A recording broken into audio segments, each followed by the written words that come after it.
I bet when you saw the title, you did two things. You're looking at me thinking, You've really lost it this time. You've lost your mind. and you've downvoted the video. Yeah, after what has come out about them, it feels awkward to praise their contributions to the animation industry nowadays, as John Crisfolucci has joined the list of atrocities Canada has unleashed upon the world that includes Nickelback, Caillou, Tom Green, and Justin Bieber. It's a shame because it's not just him who worked at the studio. There were other talents like Bob Camp, Lynn Naylor, Jim Smith, Vincent Waller, Richard Purcell, and Chris Riccardi, among others. So to have their work thrown out with the studio just because it was associated with this rancid slab of ham wouldn't be right. Those who haven't clicked off in disgust yet, I invite you to join me this August as I take you nose goblin picking to see what this studio had produced in its lifetime, along with giving you some behind the scenes peeks into what happened. Some people would believe that doing what I'm about to do, covering the work from a studio founded by now one of the most infamous figures in the animation world, is deplorable because of the damage he inflicted, that praising any of his works would be like siding with a monster. To that I reply with an old saying. Those who forget their history are doomed to repeat it, and it would be just as irresponsible to ignore this part of animation's history. And we don't want another John running rampant in the industry, right? Good. Glad we can agree on something. What up, snitches? I'm the Animaniac, and welcome to the Spumco-Thon. Let's start things off with the revival of Beany and Cecil from around before the studio was established. Because if people are going to include Nausicaa of the Valley of the Wind in the Studio Ghibli collection because Hayao Miyazaki directed it but it was before the studio was founded, why not include this one as part of Spumco's catalog? I guess I should talk about Beany and Cecil's history before John got his hands on them. These characters got their start in live action as part of a puppet show called Time for Beany, created by former Warner Brothers animation director Bob Clampett back in 1949. It was an early sensation. Kids enjoyed the adventures Beany, Cecil, and Uncle Captain would go on, and adults enjoyed the satire, humor, and pop culture references of the day. Among those adult fans were Albert Einstein, Frank Zappa, Curly Howard of the Three Stooges, and Groucho Marx. Then a decade later, the duo got adapted into animation for a show called Beany and Cecil. You guys want to hear my thoughts on the 1960s version? Get this video to 5 likes and I'll tell you. You can hold me to it. 20 years after that show ended, John had become friends with Clampett and his family and even did drawings of his characters for his fans, as well as the family Christmas cards. A few years after he died, Sodie and Rob, Bob's wife and son, scored a deal with ABC to revive Beany and Cecil, but only if Crisfolucci was a producer and director on the show, as they believed he understood his style the best. When he was attached to the project, he had already finished a season of Ralph Bakshi's Mighty Mouse. The length of the negotiations between the Clampett estate and ABC shortened the production time, and when things got underway, Crisfolucci and the network executives were at odds with each other over how the show should be presented. John wanted the writing process for each episode to start at the storyboards, an idea that was turned down by the executives and Sodie Clampett. Her reasoning was that artists shouldn't write cartoons, yet when John asked about her husband doing it, she stated that it was different because Bob was doing it.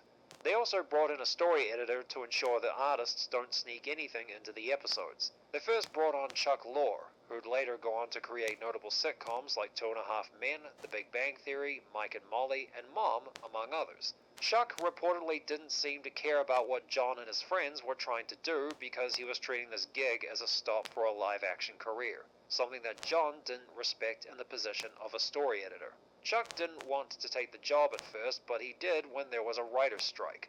Of the things John wanted that were granted to him for the studio's production, they brought in animation tables so his crew can do layouts in-house, something that was rare at the time as layouts were done overseas. Thanks to Deke producer Richard Reynes, that's the only request they allowed, as the network wanted to make Beany and Cecil a silly show. Their idea of silly is making it into another 80s cartoon, mindless drivel with morals that parents should have been teaching their kids every day. They frequently complained about the episodes they wrote, saying they're too vulgar and violent, and accused them of not delivering the show they wanted. Beany and Cecil was the first time John had implemented his on-the-job teaching methods. He'd look over the layout artist's work and critique every single thing they did wrong with a little "your pal John" at the end. He didn't have the time to be retraining his staff for the show after negotiations delayed production until June. They had to have this show done in time for its September 1988 release, and they haven't started on the layouts till then. The tensions between the network and John pushed him so far to change his intention with the show from "let's make the best cartoon we can" to "let's make the most shocking and offensive cartoon we can." Apparently the end product accomplished neither goal. There was an episode storyboarded where dishonest John gets impregnated by an ape. If that went through, it would have been the closest the show got to the shocking and offensive goal. Back when he was there, Chuck thought John was going to make Cecil puke up his own eyeballs and go into a conch shell to pleasure himself. Wink wink, nudge nudge. The closest this show ever got to risque was a moment in the episode Cecil Meets Clambo, where his girlfriend, Cecilia, looked like she was going to go down on him, but was actually sinking into her seat when they were at the drive-in theater fawning over Clambo. My bad. The stories about his exit aren't consistent, but his scripts were rewritten and they replaced him with Paul Dini, who reportedly gelled much more with John's team than Law did. John finally got fed up with ABC, so he wrote a letter to get industry support against the network. It was addressed to the network executives, Deke's Top Brass, it was the studio who animated it, Peggy Charon of Action for Children's Television, and Time magazine film critic Richard Corliss. In it, he goes on to blame ABC's constant interference and insistence on having the show produced their way, stifling their ability to create the best work they can with Beany and Cecil. He called the executives unappreciative of the talent of their team, saying they had a chance to make Saturday mornings fun again, and predicted that in 5 years they'll be copying the style they're doing. John had a point, but it didn't help him. In fact, this was what did in the studio as people from the network told everyone to clear out of Deke's studio. Beany and Cecil finally premiered in 1988, but only 5 of the 8 episodes they produced were aired. This version of their adventures never got a DVD release, nor was there any info of it coming to Disney+, since ABC was owned by Disney and they aired it.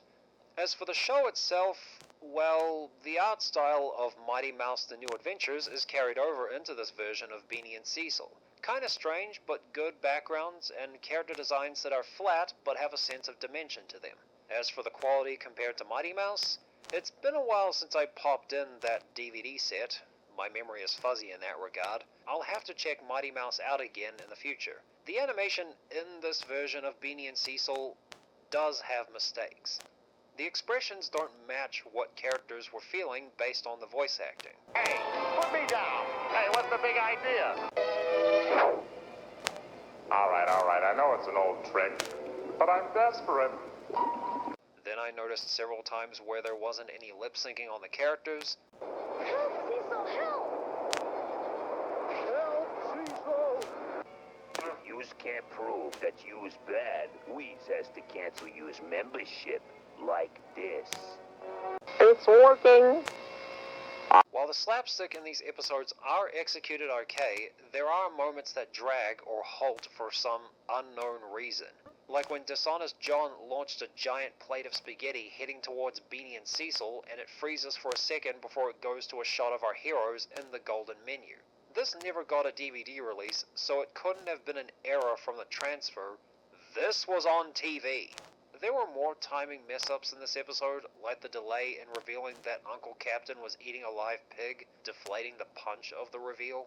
This series would feature material that would be reused in future Spumco projects, like the episode The Bad Guy Flew is just a better version of the Ren and Stimpy episode, Nurse Stimpy, and the design of the head waitress would later become the mother of the Ripping Friends. For all but one episode that they managed to produce, they go like this. Beany and Cecil gather around Uncle Captain so he can tell them what he has, or a mission to help a friend out with whatever problem they're facing. Dishonest John would sometimes catch wind of what they're doing and either decide to mess with them and try and beat them in what they're doing.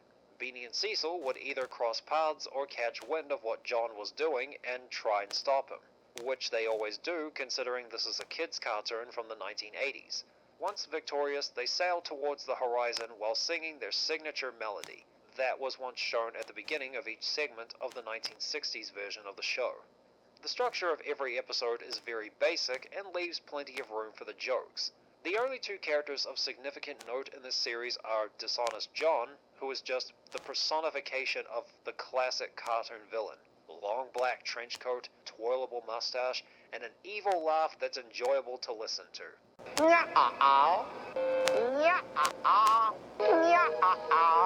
And Cecil, the brave sea serpent, because these two were the funniest characters on the show.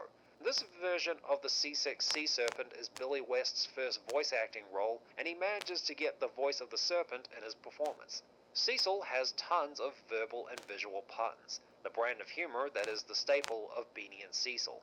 Outside of slapstick and puns, the one other type of humor is of the surreal kind, like Uncle Captain eating a live pig, or a gangster playing violin with a crowbar while two of his men dance on Dishonest John.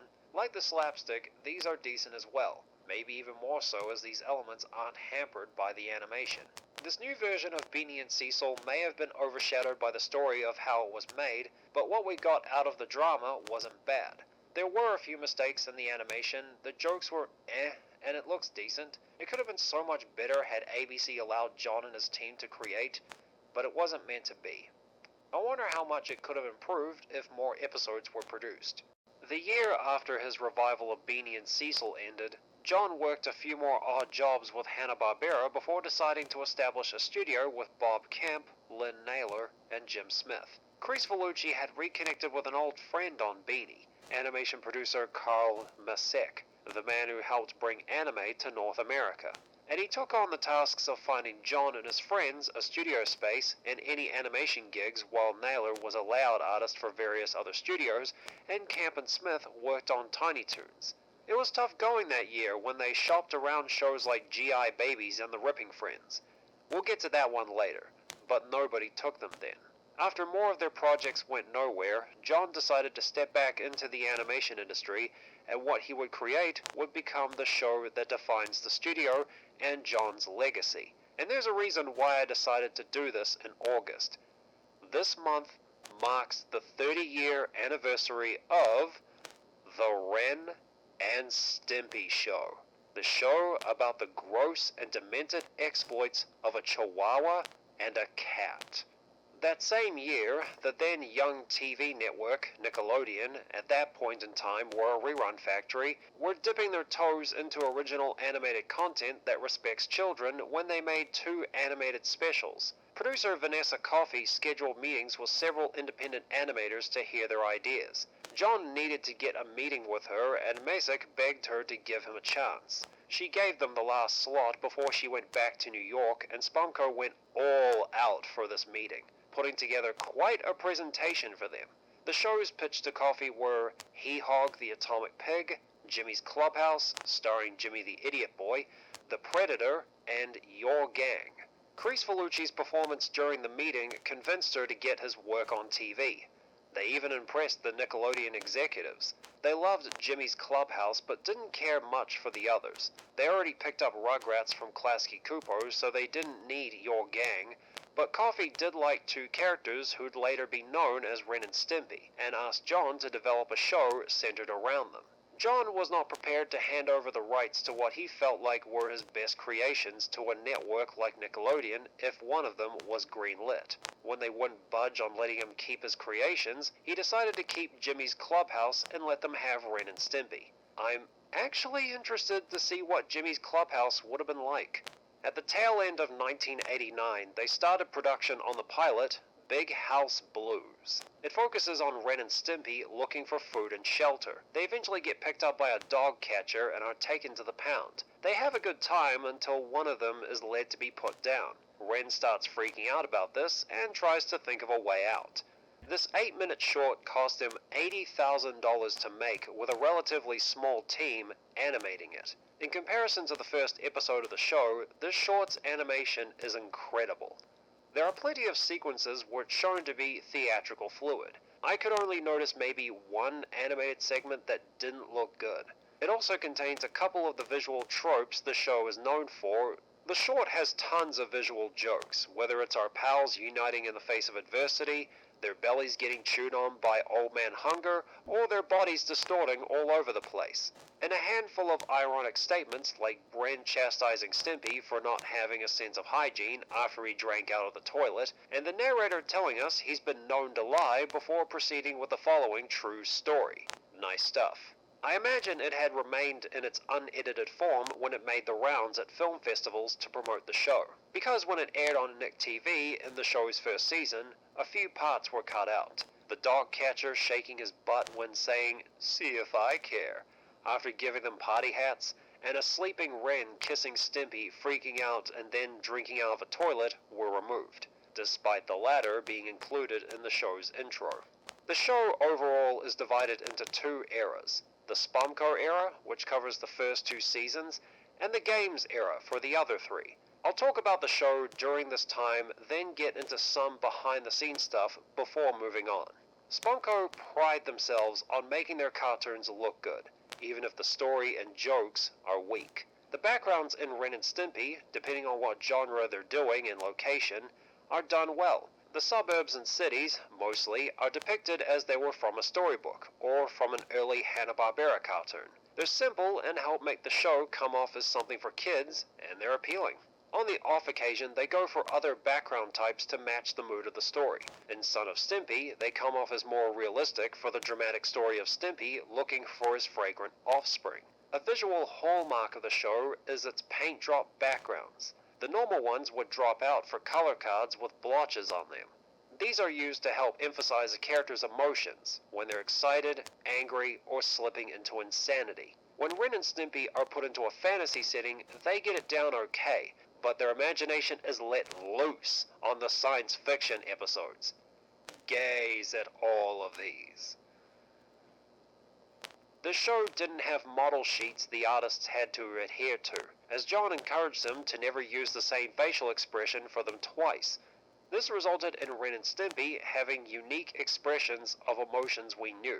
Another thing he insisted on is that the storyboards would never be toned down in layouts. So we got several different interpretations of Ren and Stimpy by people like Bob Camp, Vincent Waller, Jim Smith, and Chris Riccardi. Pay close attention to how they are drawn and you'll recognize whose character stylings are who.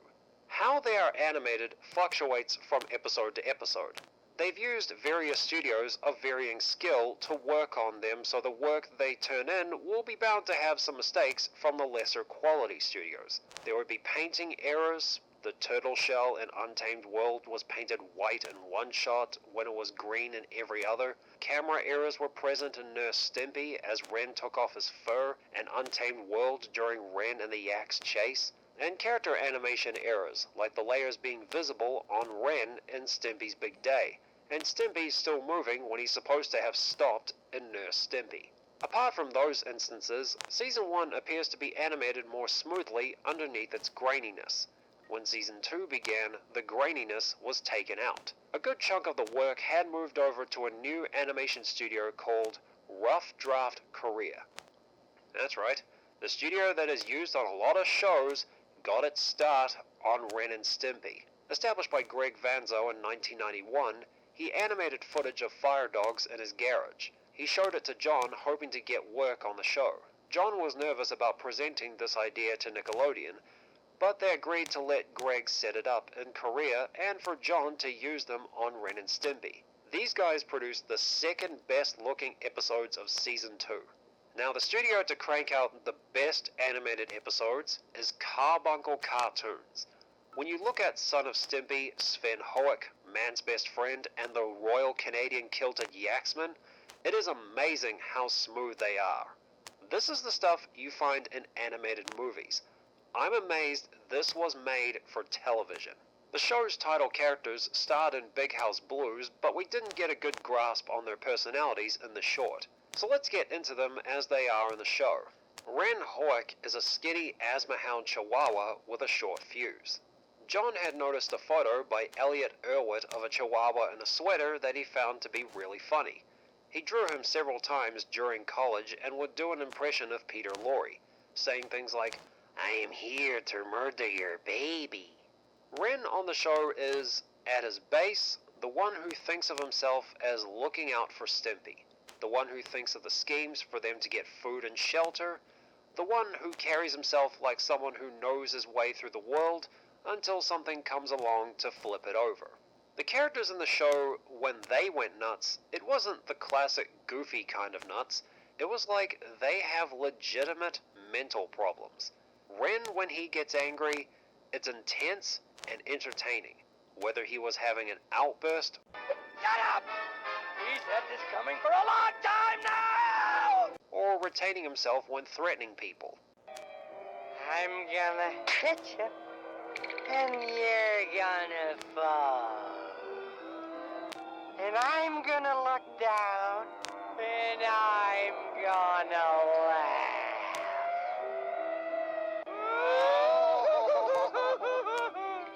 That freak out and fake dad is my favorite one. Sometimes he'd be pushed so far that he'd become paranoid and start going on nonsensical ramblings. One of them including quotes from the Kirk Douglas film Champion. Didn't you hear him? Didn't you see the crowd?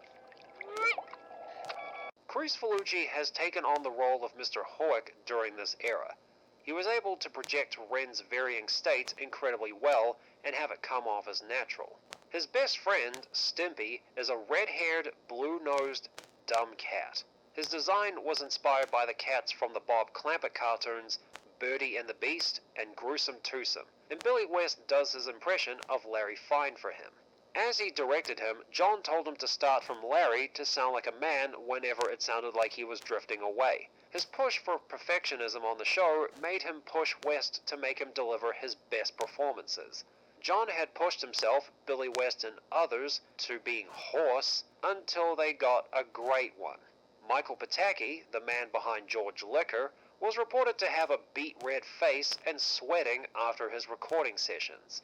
Stimpy's voice was one that had been a refreshing change from the "which way did he go, George" type of dumb character voice.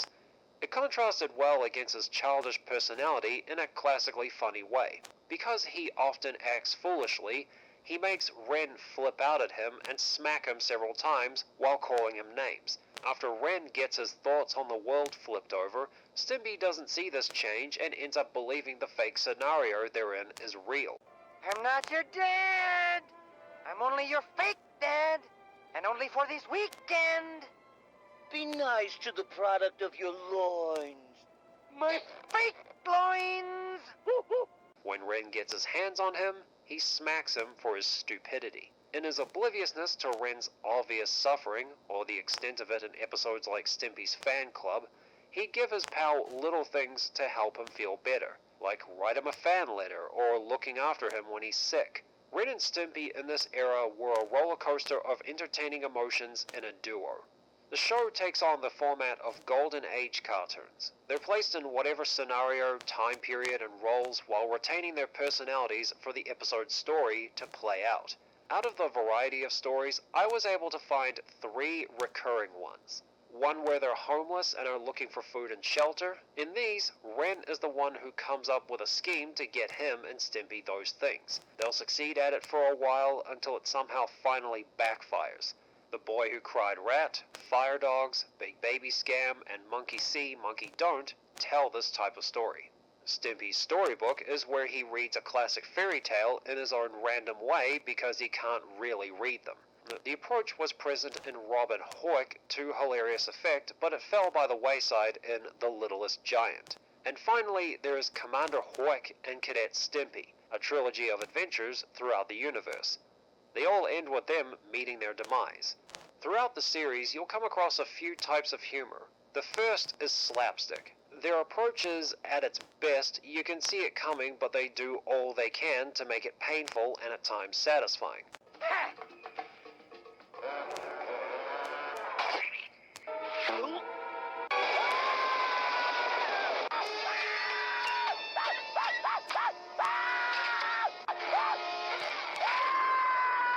For moments in season 1, though, it looked off, like with this moment in The Boy Who Cried Rat.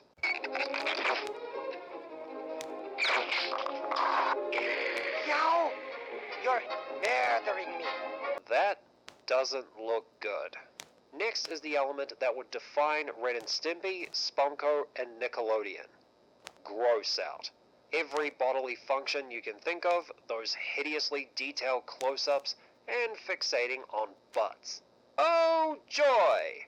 And the big expressions getting pushed even further, like the eyes bugging out and freaking out after someone's skin melts off.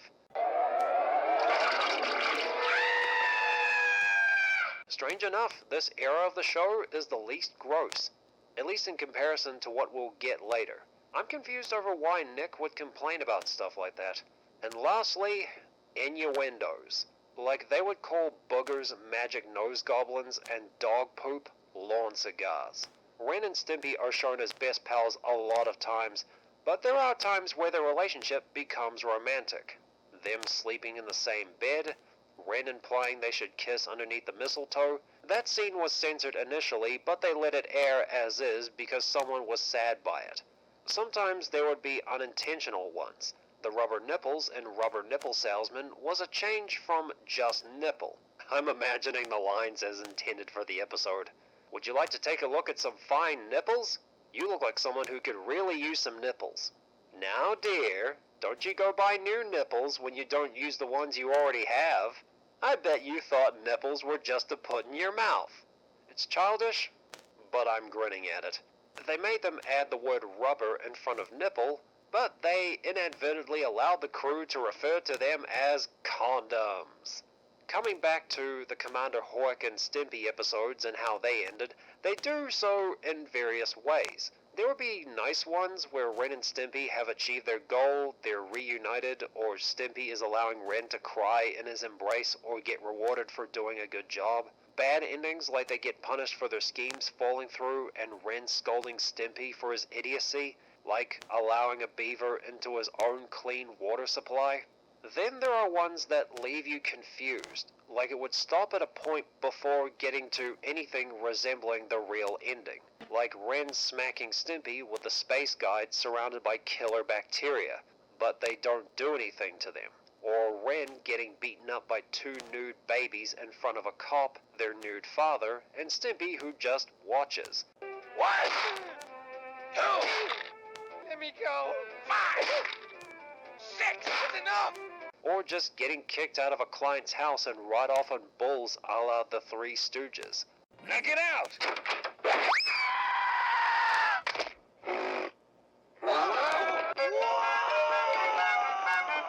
The last way the endings would be puzzling would be in an anticlimactic way, like Ren and Stimpy would show up as different animals after pretending to be monkeys for 11 minutes. However they end, you'll end up remembering them. During these escapades, they would come across several interesting characters, like Mr. Horse, a talking horse who most often speaks in a deadpan tone when in conversation. His catchphrase is, "No sir, I don't like it." John has voiced him during this era and when Ren and Stimpy was revived. Billy West took over the duties for the rare occasions he's on screen. Muddy Mudskipper is a skipping fish and host of his own show that Stimpy frequently watches. When we first meet him, he's giving him advice on how to make it as an actor in Hollywood, sprinkled in with a few jokes. He always ends his sentences with, "You lousy bum," even when he's being nice earlier. The fire chief commonly wields a weapon to strike at what he thinks are circus midgets. You'll find out why later. This will be a common thing with him, and much of his character is modeled after Ralph Bakshi. The salesman was first introduced as a narrator in Space Madness, the one who hilariously egged on Stimpy to push the history eraser button. At the mere push of a single button! He's also the finals judge from Dog Show, and he would make a few more appearances in the games era where he'd become a salesman. This man has an upbeat tone to his voice that contrasts with his forceful actions and occasional insults. Mr. and Mrs. Pipe are a married couple from the 1950s. Mr. Pipe always wears a bathrobe wherever he goes. Their faces aren't shown, and they partake in very strange activities, like taking baths with their children and the grandfather, making their kids walk on hot coals when teaching them to walk. The wife has a massive pile of hair, I don't know if it was on her head or from her body, and the husband makes her get mauled by their pet baboon. Powdered Toast Man is a superhero and spokesman for the breakfast product, Powdered Toast. He's a tall, muscular man with toast slices for a head. Whenever he goes to protect people, he often hurts them unintentionally, like stopping a truck from running over a cat by crashing a plane into it, or leaving the Pope on a mountain to tend to the president's wardrobe issue. He goes by the secret identity of Pastor Toastman, a minister who works as a government clerk. The only one who knows what he really does is his Catholic schoolgirl assistant. Abner and Ewald are two incredibly slow-witted cowboys who love hanging people. And I really mean slow-witted, with all these moments of them staring out into space before the situation dawns on them. The worst stupid character you can think of are more enjoyable than these two. And Victor is a neighborhood kid who first picks on Ren and Stimpy while hanging out with a kid named Anthony. He comes in, beats them all up, and runs off with his dad while smoking cigars. He's a basic bully character and only appears in 3 episodes in the series. These characters are strange in different ways, and some will be remembered more than others. When they ran short of their runtime, they fill in that extra time with bumpers advertising fake products. John wanted to make them around real products from real sponsors as a way to fund the show. This idea was shot down as the FCC had stricter guidelines when advertising to children. He still went through with them, instead making up a bunch of fake products.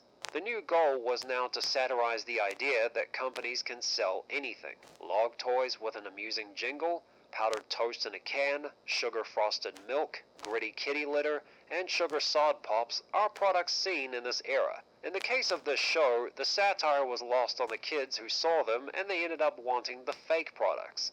Those weren't the only segments they produced, as there were ones like Ask Dr. Stupid, where Stimpy gives questions absurd answers, Ren and Stimpy saying goodbye to the audience and Stimpy getting emotional over when the next episode will be and Ren making him feel better, them introducing the audience to their secret headquarters and inducting them into the club before showing the next episode, bits like Ren and Mr. Horse at a UN conference and Stimpy setting up for Yak Shaving Day all work out decently.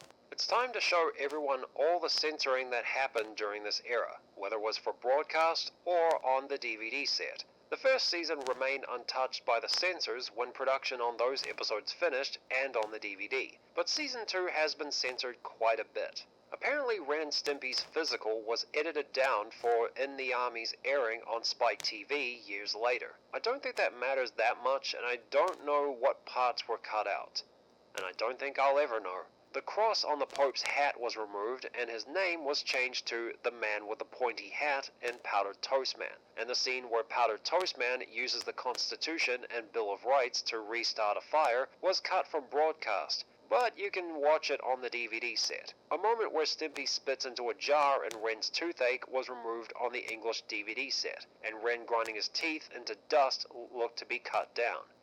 The jar spit moment was put back in on the German DVD set. Abner and Ewald putting nooses around their necks, and Ewald's final line, "Y'all bring the kids next time, you hear?" and Out West were removed from broadcast and on DVD. The scene of Sven and Stimpy playing circus with a litter box in a closet in Sven Hoek was edited out in the episode's airings, and Ren saying he'd gouge out their eyes had been removed from broadcast but was put back in on the DVD. But the clip is noticeably lower quality, there's different music, and the timer is visible. The line is a reference to infamous serial killer Jeffrey Dahmer. The ghost trying to scare Ren and Stimpy with a bloody head backfiring when the bloody head fairy shows up is removed from the DVD set. A portion of Mr. Pipe hugging Ren and Big Baby Scam was cut out on the DVD. Old Man Hunger whistling a tune to Ren and Stimpy was removed as well. Fun fact about that moment, the tune he whistles is Hall of the Mountain King, and it supposedly implies pederasty. Dog Show was mutilated when it aired as they removed George's last name and any mention of him, and airbrushed out his hemorrhoid at the end during broadcast. It's all restored on the DVD. Re-airings of Son of Stimpy and the VHS release removed Stimpy talking to the cop. The version that aired on Spike TV cut out Stimpy laying awake unable to sleep. A sequence that adds a lot to the episode, and Ren putting Stimpy's Christmas present next to his photo. All of this is uncut on the German DVD set. Only a close-up of Ren lighting a match has been removed from the DVD version of The Great Outdoors. The assembly line montage has been shortened on the DVD set for The Cat That Laid the Golden Hairball, but it's visible on the German set. Occasional reruns of Stimpy's Fan Club removed Ren turning into an ass. The word hell was censored on the Nickelodeon broadcast of the Royal Canadian Kilted Yaxman and on the English DVD set, but it's uncensored on a rebroadcasting on MTV. The relationship Nickelodeon has with Ren and Stimpy is a complicated one, and it began when the pilot was just passable. It was a show Nickelodeon were fearful of because of how gross, vulgar, and strange it is. But at the same time, kids laughed the most at its pilot. That attitude was shown when they only ordered 6 half hours compared to Rugrats and Doug getting 13 half hours. It continued when Spumco got to work on their first season in 1990. They frequently had trouble getting their outlines and storyboards approved by Nick, delaying production until March of the following year. They insisted on having the final say with what could be shown in the episodes. John had a philosophy about writing for cartoons. If you couldn't draw, you don't write. And this philosophy translated into hostility towards Nickelodeon staff who were supervising them during the process, like May Harrington and Mitchell Kriegman. They had great respect for John and for what Spumco did, but that didn't matter to him. Kriegman was often singled out as a target for Chris Felucci's resentment. He found that really funny because he respected him as an artist, but he hated him because he was simply doing his job. While Kriegman loved what they did, Camp thought he had a very patronizing view of what children can understand.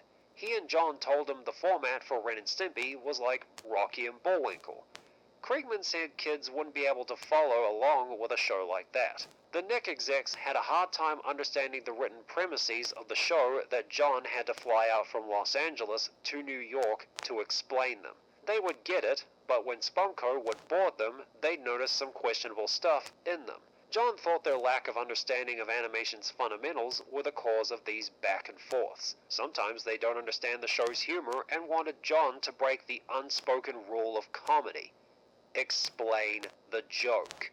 He just replied with, "That's the joke," but they were dead set on him explaining it to them. Christine Danzo, a producer on the show, said that everyone's goal was to make it funny and acceptable. Spumco had a penchant for adult humor, gross-out jokes, and references to obscure things that Nickelodeon didn't understand nor find funny. When they told him to cut some of the stuff out, John went to Vanessa to try and get her to help him out, telling her and the other execs that they're trying to take Christmas away from kids. Coffey told him not to hold back with what he did, leaving her to do that herself. Kriegman blamed this arrangement for Spumco's hostile attitude towards them. Finally, Nick said they can go as far as they want, as long as they don't make something they can't air. Kriegman was eventually replaced as story editor by Will McRobb, with no hard feelings about the whole affair. Countless times, Nick and Spumco had said that the show was for children, despite there being content unsuitable for them.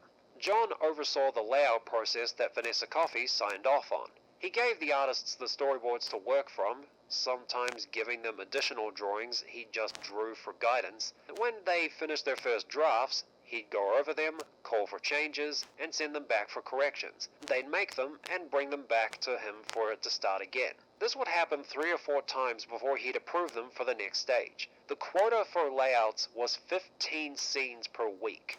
Each scene comprised of 10 layout drawings, and John was going over each and every one of them, calling for there to be changes. Some have said that this approach to them was aggressive to the point of being combative. To those who worked there, Spumco became a school. The artists would learn a lot while on the job and would feel terrible at the realization of how bad they are. Jim Gomez recalled John had started a coloring book club as a child where his members had to do the books exactly how he did them. I imagine since his father made him feel powerless as a kid, he wants to have control over something in his life, and that club was it at that age. And this was something he nurtured and got good at by the time the show began. A lot of industry professionals have called this approach insane, but Ren and Stimpy have benefited visually from John's attentiveness. But when deadlines loomed and was confronted by people wondering when the work will be completed, he said rushing it would mean poor quality. He'd send out a memo telling the layout artists to do fewer drawings so they can get back on schedule. Nickelodeon became fearful that the studio might be unable to deliver the episodes on time. Since meeting face to face with him accomplished nothing, they went behind his back to try and get someone on the inside to report to them Spumco's operations, hoping to temper what they thought was John's behavior. David, I'll just put the rest on screen, was enlisted to do that task, but gave up a week in when he realized the studio had captured lightning in a bottle. When the Nicktoons block finally aired on August 11th, 1991, only Stimpy's Big Day was ready. The following week, they had to rerun that episode. By that month, half the episodes weren't animated. They were supposed to deliver one episode a week over a 6-week period. Nick silently acknowledged their role in delaying the show and recognized that Ren and Stimpy was different from Rugrats and Doug. Both parties agreed to change the deal to once a fortnight over a 12-week period. Nick had told the less than happy advertisers about the new deal. Even with the deadlines extended, Spumco couldn't deliver in a timely fashion. All of the episodes had been delivered, though except for Stimpy's Invention. It had been in production for so long that Nick deemed it the lost episode of the season. The episode in question has Stimpy put together a helmet to make Ren happy when he sees him struggling to get free from socks he made, but he ends up torturing him further. The episodes that came before this had quite a few mistakes. The studios Spumco were working with often bungled what they had sent to them, so John paid special attention to the animation this time around. When it got shipped out with Black Hole, an overseas supervisor named Howard Baker had quit.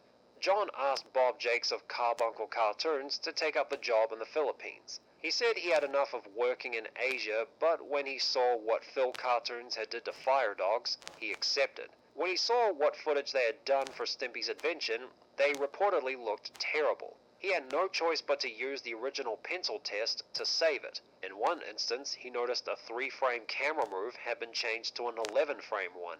He asked the checker why they did this and said that a 3-frame camera move was impossible. Jakes was able to do what many thought to be impossible: overhaul Phil Cartoons' production system to ensure the survival of artistry. He was able to save a good chunk of it there, and any mistakes they made while fixing it, he mended back in the States. Like with everything else in the show, Nickelodeon had a hard time approving it for production. The episode came off as less of a kids' cartoon and more of a live-action psychodrama. But John begged Vanessa to let him do it, like getting down on his knees begging. Ren's jaw coming off as he laughed. Vincent Waller remembered they thought it was too horrible to air. The sequence Ren being forced by the helmet to smile, Ren beating his hand with a rolled-up newspaper as they believed it to have a child abuse subtext, Stimpy using a duck as a soldering gun during the invention building sequence. Waller had suggested replacing it with a woodpecker, but John simply said no to their request.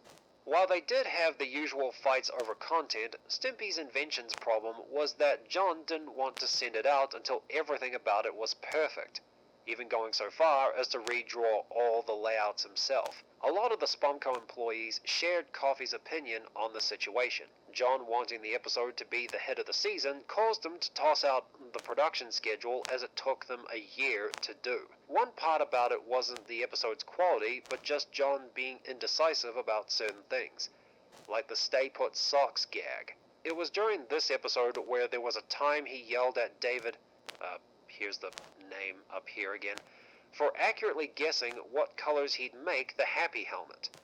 These delays affected the overseas animation studios they were using. They were forced to make layoffs because there wasn't enough footage coming in to keep the animators busy. A scenario like this in commercial Hollywood goes the way of overindulging the artist, their work failing, and the studio would take over.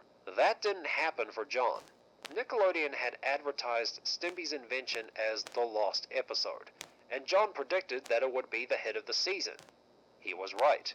Jakes worked really hard to make this look good, as the animation is smooth, even when they're pulling off the trickier sequences like Ren trying to escape those socks and the Happy Helmet.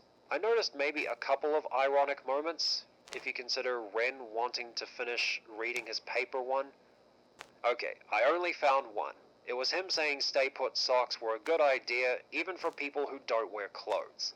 The episode's slapstick is executed very well. The pretty normal bits like Ren throwing cheese into Stimpy's face and the image of an angry shaved Ren, to the more difficult moments like the stay-put socks, and the ones Nickelodeon had a hard time understanding, like Stimpy using a duck to work on his happy helmet. When Ren tries to get out of the socks filled with glue, Stimpy sees that he's miserable, but doesn't put together that he's causing his misery until he has him by his fat throat. Him using the happy helmet to force a smile onto Ren's face is disturbingly funny. You could pull from this episode the idea that some people who intend to help others but end up causing more harm than intended, sometimes they don't see that they're the problem. The ending sequence of Ren and Stimpy dancing to Happy Happy Joy Joy, great stuff. John wanted to get Burl Ives to do the song, but when he didn't call him back, he did his best impression of him for it. Seeing our boys dance to the title lyrics is a delight. Stinky Whizzleteats would slowly devolve into a deranged movie quote. I told you I'd shoot, but you didn't believe me. Why didn't you believe me?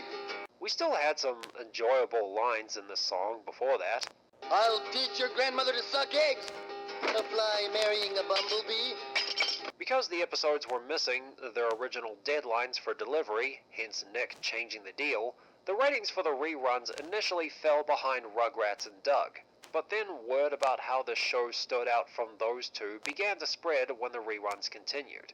When it was aired on MTV for 6 weeks, the show's popularity exploded, to a point where 3,000 people lined up at the Golden Apple comic store in Vancouver for a signing in 1992, meeting several members of Spumco, including John, and it went from 2 p.m. to 9:30. The show could have solved its content issues if they were moved to MTV instead of Nickelodeon, but it was too big for them to give it up. It won't be the last time they feverishly held on to something. Its popularity attracted the attention of several celebrities. A few of them got to be on the show. Frank Zappa played the Pope in Powdered Toast Man, recording his lines on his deathbed from home. This wouldn't be the last time John directed someone with one foot in the grave. Randy Quaid was Anthony's father, who held a hatred for Ren and Stimpy in a visit to Anthony. I think his performance was just a warm-up for how he'd live in the future. Rosie O'Donnell played a Girl Scout leader who tempts them to earn badges by doing dangerous activities in Season 3's Eat My Cookies.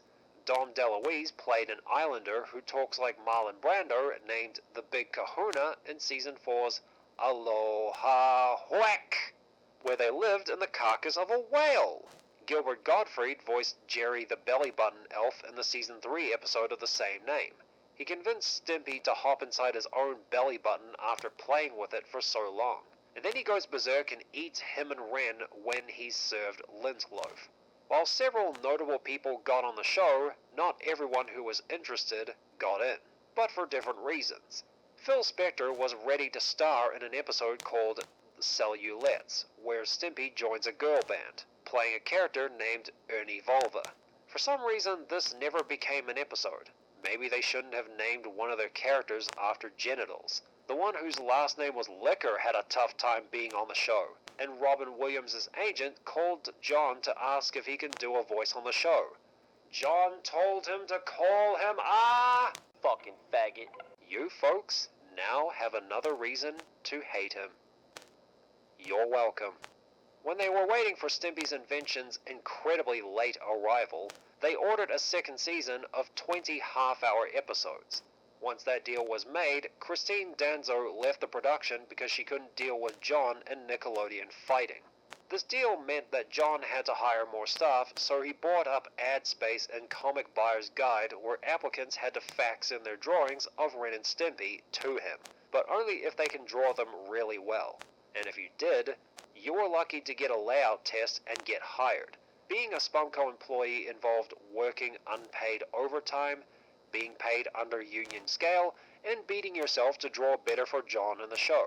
They added a few new people to their ranks. Peter Avanzino, Scott Wills, Stephen DeStefano, Richard Purcell, and Eleanor Blake. And soon they became defensive around anyone who would badmouth the show or where they worked. Sometimes John was able to bait them into accepting a job at his studio, like when they were working on the first season, a time where they also didn't hire many who were up to snuff. He convinced Teal Yang to be a color key supervisor. When he mentioned he's going to The Simpsons, John taunted him by calling that work safe and easy. This got Teal so angry, he accepted. Wang was impressed that John was able to figure him out in 2 minutes. The arguments over how the show should be presented continued. When Ren and Stimpy got critical praise and had attracted a new audience, Nick set out to be more careful with its content as there are people paying attention to it, and if there is more questionable stuff in the show, they could get in trouble. This sometimes resulted in them asking for changes to the episodes after they had already approved of the outlines and storyboards. John had set out to make this season better than the last. He still continued to look over the layouts to the detriment of the schedule, but this resulted in some of the season's best acting in episodes like Son of Stimpy and Sven Hoek. But he thought he had to expand his control to other departments, like telling the very talented background painters how they should do them, mixing color palettes using examples he found in his collections of magazines and those old golden books. The most infamous moment regarding the backgrounds was when he blew up over Sven Hoek's. When he saw the ones for that episode, he screamed, "I'm tired of looking at Candy Cane Lane every day!" when he thought they looked like they were painted with candy cane colors. The painters responded by making a banner of Ren and Stimpy with candy canes shoved up their butts. They christened the department Candy Cane Lane. With the amount of episodes Season 2 originally called for, John had no choice but to offer other people the director's chair. Bob Camp, Vincent Waller, Jim Smith, and Chris Riccardi. With this new position, Camp established the studio's B unit so they can put out simple but funny cartoons, allowing John to spend more time on the show's hits. He treated the storyboards as layouts by drawing on layout-sized paper, cutting down on production time as they frequently fell behind schedule. Spumco soon went over their per-episode budget of $388,000 by $234,000. Nick had withheld more money until they gave them an updated budget and schedule. John tried to convince them that the extra money being spent were breakage costs, when they trimmed the season down from 20 to 13 episodes. Except even when they went down to 13, a lot of them didn't get past the outline stages, and that explanation didn't convince the network. So John's next solutions were offering to lengthen shorter episodes to a half hour, reviving the bumpers that apparently sucked, and sending out the episodes for layout instead of having them done at Spumco. He believed they would fall apart if they weren't done there. Nickelodeon saw right through John's scheme and approved his proposals for budget cutting. These new plans caused crew members to shelve other projects they were working on. If you've had a hard time keeping track so far, I'll recap.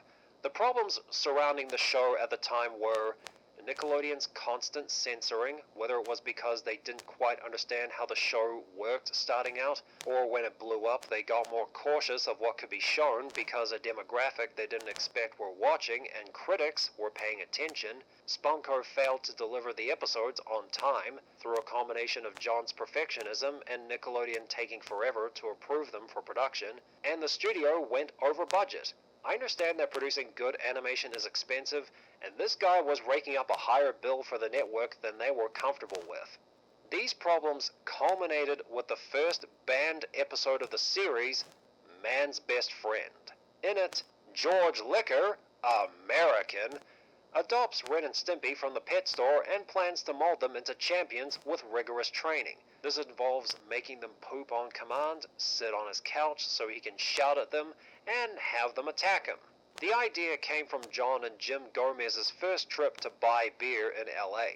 Jim noticed the name of the liquor store was George Liquor and remarked that it sounds like a good character. He had appeared in several pitches throughout the 1980s and in a handful of times in the first season, but Man's Best Friend was the first time his personality could shine.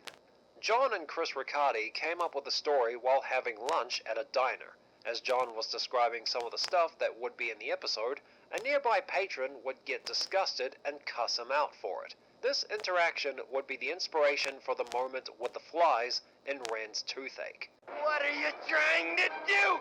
Make us puke? George Liquor is a short, bug-eyed old man who, in this episode, believed that what he was doing was good. But he was blind to the abuse he was inflicting on Ren and Stimpy. Him screaming at them to get on his couch, giving Ren $40 and congratulations after beating him up were all great moments. If they did well in the program, he would reward them with rubber lawn cigars. On a technical level, it's a well-animated episode. By the looks of it, it's another one done by Carbuncle and there's barely an error. It cost Nickelodeon $500,000 to produce, and you can just see the money on the screen. Though they had approved the episode for production, Nick decided not to air it, citing its excessive violence and tobacco usage, when the following episodes were able to air with barely a problem. Out West has 2 cowboys hanging people, Big Baby Scam ends with 2 naked babies beating up Ren in front of their naked father and a cop. Rubber Nipple Salesman has Ren crushed by the fire chief with a shovel. Mad Dog Hoek sees Ren and Stimpy suffer tons of pain at the hands of Lump and Loaf. Ren wants to break Stimpy's neck in his sleep in Stimpy's fan club. And Kowalski smokes a whole pack of cigarettes in Fake Dad. Also, Coffee and the other executives hated George Liquor because they were uncomfortable with the idea of someone like him abusing the ones he's supposed to love, and weren't confident in children's ability to pick up on the nuances of his character. His other appearance, Dog Show, which did make it to air, reportedly had pretty fierce conflicts over the content in it. The judge in the finals was supposed to be a skinny dude with a ponytail who George would call a panty waist, but he was replaced by the manlier narrator from Space Madness. There was supposed to be moments where he'd tell Stimpy to wink at the judge, and George would tell him to keep it professional, but those innuendos were too extreme for this show.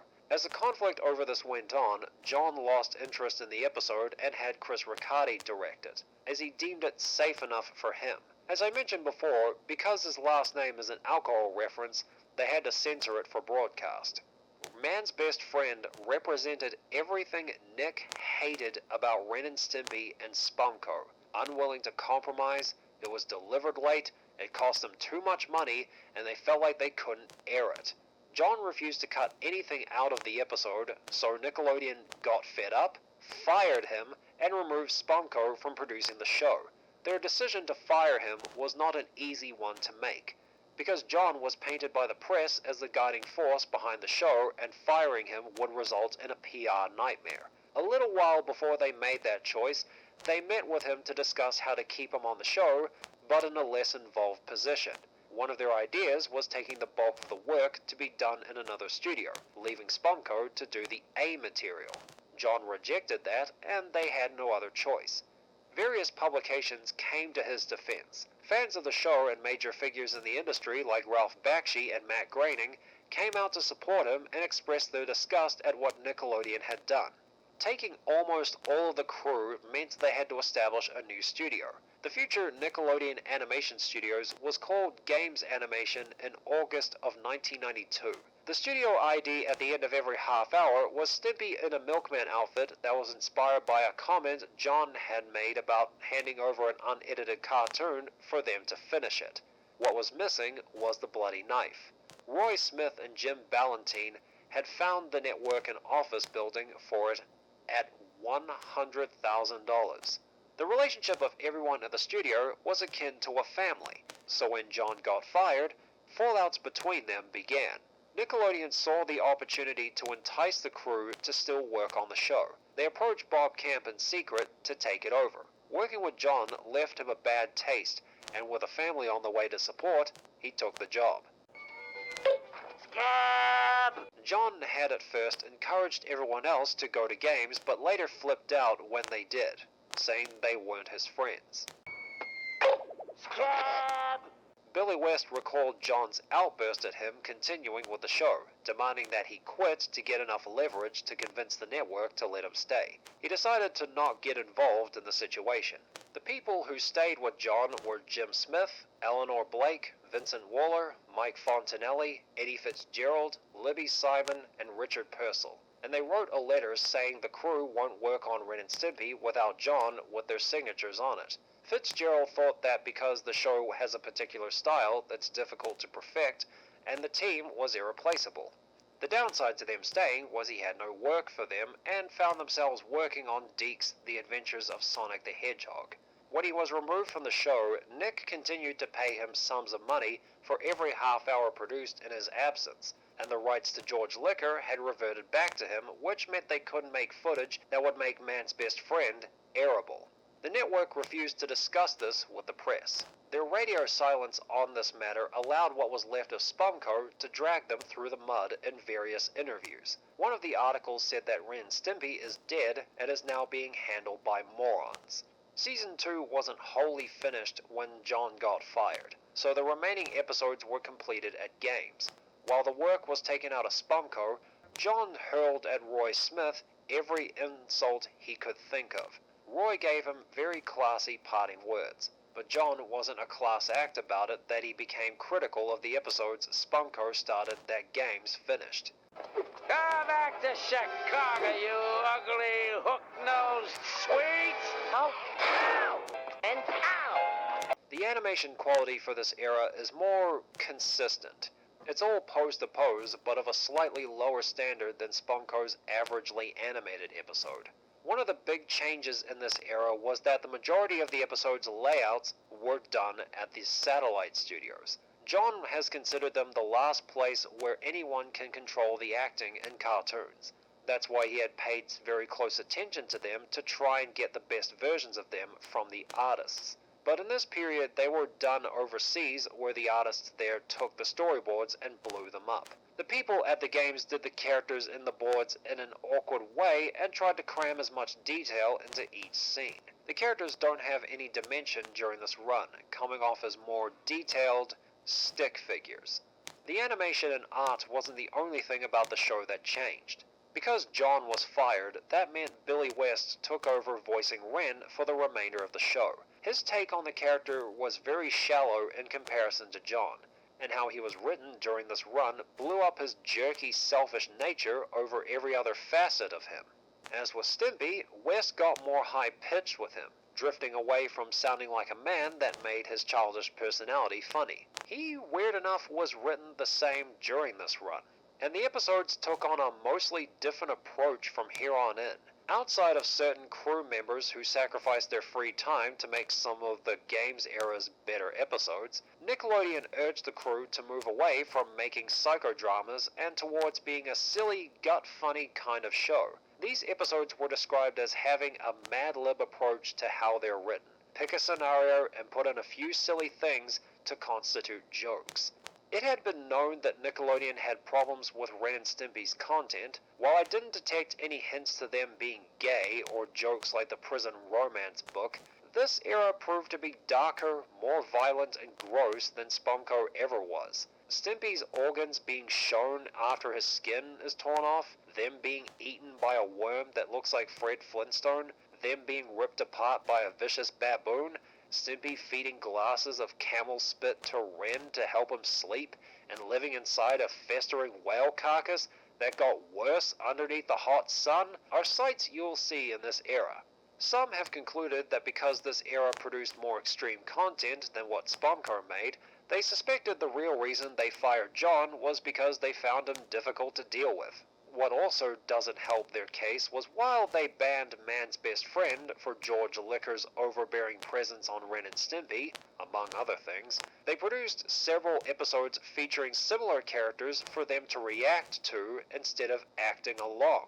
Circus midgets, who tortures them in between robbing petrol stations and destroying cop cars, and the old lady from It's a Dog Life, who adopts them and names them Abraham and Leviticus, and after suffering her weird behavior, they find out she has a pet cemetery in her backyard. They freak out and try to escape, but after she dies, they're taxidermied along with her in the mansion she left to the butler who murdered her in her sleep with a lead pipe. These kinds of episodes are uncomfortable and don't give us a satisfying payoff, unlike Man's Best Friend.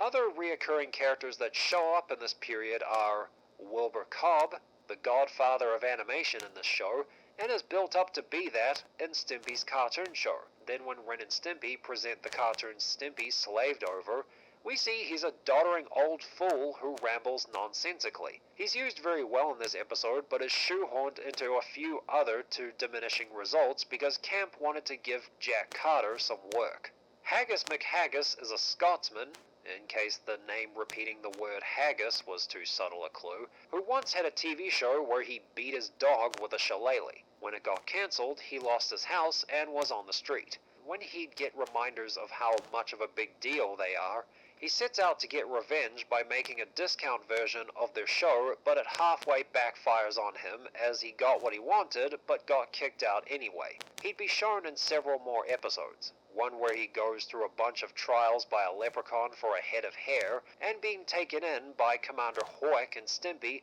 and mistook them for his sheep. His intro episode made him look egotistical, but he shouldn't have lost his house. That and his other episodes were okay. Reverend Jack Cheese is a traveling meat salesman who gives insane sermons during the puppet shows he, Ren and Stimpy put on. The idea for this character came from a moment during a party. While John and Bob Jakes were drunk, he went on a nonsensical rant as Bob piled meat onto him. This made a lot of people laugh, some so much they threw up on what they loved. And a little while after he was taken off the show, the character in his titular episode only work if you understand the behind-the-scenes story, which must have been more confusing than usual for the kids to see him slowly go mad and not do a show because of it. And Sammy Mantis is a praying mantis modeled after Rat Pack member Sammy Davis Jr., vocal mannerisms and all, who Ren and Stimpy are fans of. Oh yeah, I forgot to mention this. This show makes references to Golden Age Hollywood like him, Frank Sinatra, and Kirk Douglas. Stimpy ends up tracking down where he lives and witnesses him singing a song to the tune of the Candyman that describes him eating heads, and he has Sammy do just that to him. These folks are fine additions to Ren and Stimpy. Now, just because Nickelodeon was handling it now, didn't mean there wasn't any censorship. Time for another round of what was taken out and left in on broadcast and on home video. The following was cut out on the English set, then a list of all the episodes that had those segments reinstated on the German version. A longer version of Stimpy being drugged behind Victor's father's car from No Pants Today is missing on the season 3.5 and the German DVD. Scenes which include Ren dusting off his hands, Stimpy clocking out as the sun rises, and Ren talking on the phone while carelessly cutting footage in Stimpy's cartoon show are missing on both versions of the DVD. The beavers whizzing in the town drinking water and the scenes of Ren pranking Stimpy were cut out in the original broadcast. They were put back in on reruns. The season 3.5 DVD removed it. It also doesn't have Ren loading up the boat and sucking fish chum and Bassmasters. The English DVD cuts out Ren being chewed by a buzzard, the silhouette, and a bit with Wilbur Cobb. It also doesn't have Stimpy using Ren as his golf caddy with clubs in his mouth in Ren's retirement. Dialogue between Stimpy and indifferent Ren before they were electrocuted inside a TV and Ren's bitter half were taken out. The whale vomiting seafood from House of Next Tuesday is missing. Stimpy ripping off Wilbur Cobb's face and imitating him from prehistoric Stimpy was removed. Ren and Stimpy being shown without teeth and having to eat like chickens do with more gravel and farm hands was removed. A scene with a frozen tree and the idiot driving off with a gas pump still in the tank and magical golden singing cheeses was cut. The scene with the claim in A Hard Day's Luck was cut out. The chicken's gross dowry was cut. Waffle Woman saying if Powdered Toast Man has the guts was removed. Egg Yokio is missing an opening pan of the village, the title character driving a car with his kidnappers, and Ren rocking the fridge to get him to go to sleep. The season 4 and 5 DVD removes Ren being carried off to the asylum and several scenes of his daily routines, including a visit from Stimpy and his love child from Ren Needs Help. Feud for Sale is missing Ewalt's grandpa and the elephant launcher's elephant collecting his commission. Ren and Stimpy dirtying up the rooms and bellhops was removed. Stimpy's morning wood turning out to be his chest hair and I Was a Teenage Stimpy was cut from broadcast. Who's Stupid Now doesn't have the intro of Ren on stage setting up the cartoon story. Also missing is dialogue between the producer and Ren at the conveyor belt. On broadcast in both DVD sets, majority of the meat ceremony and the shot of Reverend Jack Cheese's skin hat were missing. Sammy and Me is missing dialogue between Ren and Stimpy in bed over the Manded obsession. That episode was banned from Nickelodeon because of Sammy's screw and eye, but it did air on MTV. A poolside scene was missing from The Last Temptation on the DVD set. It was banned from Nickelodeon for its religious parodies, yet aired on MTV. Now for the episodes that were fully restored on the German set. You guys are lucky. No Pants Today, Bassmasters, Ren's Retirement, Eat My Cookies, Ren's Bitter Half, House of Next Tuesday, Prehistoric Stimpy, Farm Hands, Magical Golden Singing Cheeses, A Hard Day's Luck, I Love Chicken, Powdered Toast Man vs. Waffle Woman, Egg Yokio, Ren Needs Help, Feud for Sale, Bellhops, I Was a Teenage Stimpy, Who's Stupid Now, Sammy and Me, and The Last Temptation. Nick were still bringing over several former members of Spumco when they promised the press and their advertisers that they would air the episodes by a set date. However, the transition ate into more production time than they'd like, as they started 2 months late, and the press asked questions about why they fired John. They couldn't tell them it was because he delivered them late, because they were doing it too. The media branding the people working on Ren and Stimpy traitors and pariahs added to the crew's emotional stress. This would have an effect on them trying to match the quality of the Spumco era. The game studio was a sterilized office building. A stark contrast to the musty old building of Spumco did not help staff morale either. If you guys thought John sounded difficult to deal with, Bob Camp wasn't any better. Back in the Spumco days, he was considered just as, if not more, volatile than him. Examples of this include him flipping out at Mitchell Kriegman because he didn't think kids would be able to follow the format the show had, and he would threaten to strangle executives during the first meeting over Ren and Stimpy's content. The writers were too scared to bring him network notes because of his reactions. Camp and the crew tried their damnedest to do the remainder of the show the way John would have wanted. The Riley behavior and the desire to create the best work, drilled into them by John, at Spumco lived on at games. However, without him to guide them, many of the crew found themselves second-guessing their decisions as they wondered how he would approach these cartoons. Bob's position in the studio was so he had more time to be creative, while Nick handled all the business, something they had learned from their experience with John and would become the way they would approach creator-driven cartoons in the future. Camp couldn't direct all of the episodes, so he handed off some of them to anyone who wanted the job. Sometimes these artists would get to do the episodes they wanted. Sometimes they'd be put into one they didn't want to do, but they had to if they wanted to direct more. Jim Gomez hated directing circus midgets, but he had to if he wanted to continue as a director. Sometimes an episode would be put through production without notice to the artists. Nickelodeon had encouraged a creative environment, but the tight schedule got in the way of that. This meant some of the bigger artists there had to spend their free time working on the episodes just to make them quality. The atmosphere at the studio had gotten so toxic that Lynn Naylor, who first left after Stimpy's Big Day but returned for Season 3 onward, told others who were interested in working at games to go somewhere else. By 1995, everyone was burnt out and ready for Ren and Stimpy to end so they can move on to bigger and better things. Spumco had started off Ren and Stimpy with some spotty animation that was ironed out by its second season. Its characters had dimension in appearance and in writing, and its humor was provocative and clever. But games brought it down on all fronts, and you could feel the lack of passion when it neared the end. The dimension in the drawing melted off the characters. The humor got worse and more graphic than what Spumco did, and the characters had the heart drained out of them. Though Rugrats and Doug had the privilege of longevity, Ren and Stimpy held great influence on cartoons throughout the 90s and 2000s. Similar to how shows like Adventure Time, Gravity Falls, and Steven Universe did in the 2010s. Plenty of cartoons in the 90s tried to copy its zany visual style and gross-out humor to varying success, and it convinced other Viacom-owned networks, MTV and Comedy Central, to take a chance on edgy adult cartoon creators. This made way for Beavis and Butthead and South Park, both incredibly popular and controversial in their primes, and the latter went on to influence other adult cartoons, for better or worse. After he was fired from the show, John failed to capitalize on the publicity he got from it immediately, instead choosing to turn his attention elsewhere. For those who are wondering if I'll talk about the allegations against him, I'll talk about them after the Adult Party cartoon revival in 2003. Spumco wouldn't re-emerge until 1997.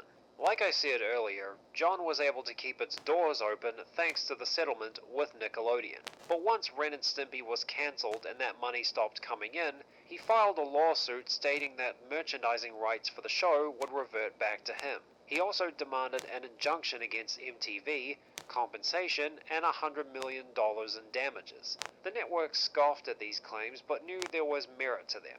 Viacom announced that they and John have reached a settlement where he walked away with a few million. From 97 onward, Spumco would be pumping out a lot of stuff. I'll begin with their music videos. For each music video, I'll go into the song first, how it is, then how well the video presents it or if it changes the song's original meaning. That sort of thing. Let's start with the one for Bjork's I Miss You, off of her second album, Post. John met her backstage after a show she did. It was arranged by Eleanor Blake before she left the studio and John. They were dating back then. He drew Bjork a picture of her and she remarked that he made her look cute in it. I second that. Bjork sings about her eventual lover, describing everything about them before she even met them. Jimmy the Idiot Boy takes the role of her lover, making her description of gorgeous a little funny. The video presents us with visual representations of the lyrics when she described her lover in the way Spumco could. Thad Komrosky mentioned in Sick Little Monkeys that the animation in this video felt off. A lot of it was okay, but I noticed a few sequences that fit what he was talking about. I have a hard time describing them, just look. This 4-minute music video cost $1 million and 9 months to produce. The 8-minute Ren and Stimpy pilot, Big House Blues, cost $80,000, and the 11-minute Man's Best Friend cost $500,000. Though that's probably because this one features now dated CG effects and Bjork coming in live action at parts. But they've applied the studio style to it when you look at the lamp over there. In the bedroom, where the walls were floating off, you can see stars in a night sky if you look past the warping furniture. John wore a motion capture suit to play Jimmy. The CGI Jim is awkward and inexpressive to look at during the sequence between him and Bjork. The surreal humor Spumco are known for is all over this video. This is the first appearance of everything becoming anthropomorphic that would litter future projects. There are also a few funny moments sprinkled throughout it. A monkey trying and failing to cover a naked Jimmy, and a topless Bjork with rubber nipples covering her chest as she's screaming immediately come to mind. This video made a good pairing out of John Kay and Bjork. It was filled with what you expected from Spumco, and it turned out okay despite some spotty and dated animation. We jump ahead to 2001, where they go from the eclectic Icelander to a goofy American and a great guitarist. Combined, they become Tenacious D. Jack Black had been a fan of Ren and Stimpy and wanted them to do a music video for their song, Love Her Gently, off of their self-titled debut album. No, I'm not going to say the real title. This video is one of the earliest instances of flash animation. I'll go into more detail when I talk about the internet cartoons they did, but what you're seeing here cost the D $40,000. The reason you're seeing still images of it instead of footage is because the program I'm working with won't allow me to censor the nudity in this video. Jack Black has stated that the song is a PSA on sex. He'd noticed porn videos of women getting rammed and pretending to enjoy it because they're paid to do it, and thought that's a bad message to send out to kids watching them. Hey, that sounds nice. Sex should be treated as a renewal of a couple's love for one another. Of course, in typical Tenacious D fashion, whenever they set out to make something great, along the lines of the all-time greatest songs, they'd end up making them humorous. But they ended up being good anyway, and this one fit the description. The song would go on to tell the listener about how to treat a lady right in the bedroom. Jack Black's performance is impressive, as he's able to go soft to then hitting the kind of notes I wish I could do without my voice breaking at the end. The acoustic guitar and the string section that swells as it goes on is a nice contrast against the D's vulgarity. Now, the video this song is set to is in hell. We pan down several torture areas before settling on the devil going to town on one of his harlots. Black and Gas appear as angels to instruct him on how to make love. This is where the song doesn't make sense. Because why in the realm of fire and brimstone would the devil take advice from angels on how to treat a lady? I think he'd just swat them like flies and continue gouging out her innards with his third leg. So him taking notes on how to treat the harlot like a queen in the bedroom, allowing Black and Gas to take her to heaven, in both meanings of the phrase, makes no sense. It does have some humorous interpretations of the lyrics after they come in though. So yeah, a good song whose video doesn't complement it. We jump ahead one more time to 2006 for the last two music videos Spumco did. They did another for the D for the song Classico off of their second album, The Pick of Destiny, that served as the soundtrack for the movie of the same name, based on the short-lived HBO comedy series from the 90s. This movie features appearances by Meatloaf, Ronnie James Dio, and David Grohl. In the movie, when Jack met Kyle in Hollywood, busking, he got himself a crowd around as he starts playing a series of classical pieces. Jack extols his virtues to the melody of the pieces. While them coming together ends up driving the crowd away in the movie, in this video, it makes the packed theater get freaky with each other. The classical pieces are played on an acoustic guitar. Lord help me remember what they are. Like I said earlier, Tenacious D's performance makes the crowd get frisky with each other.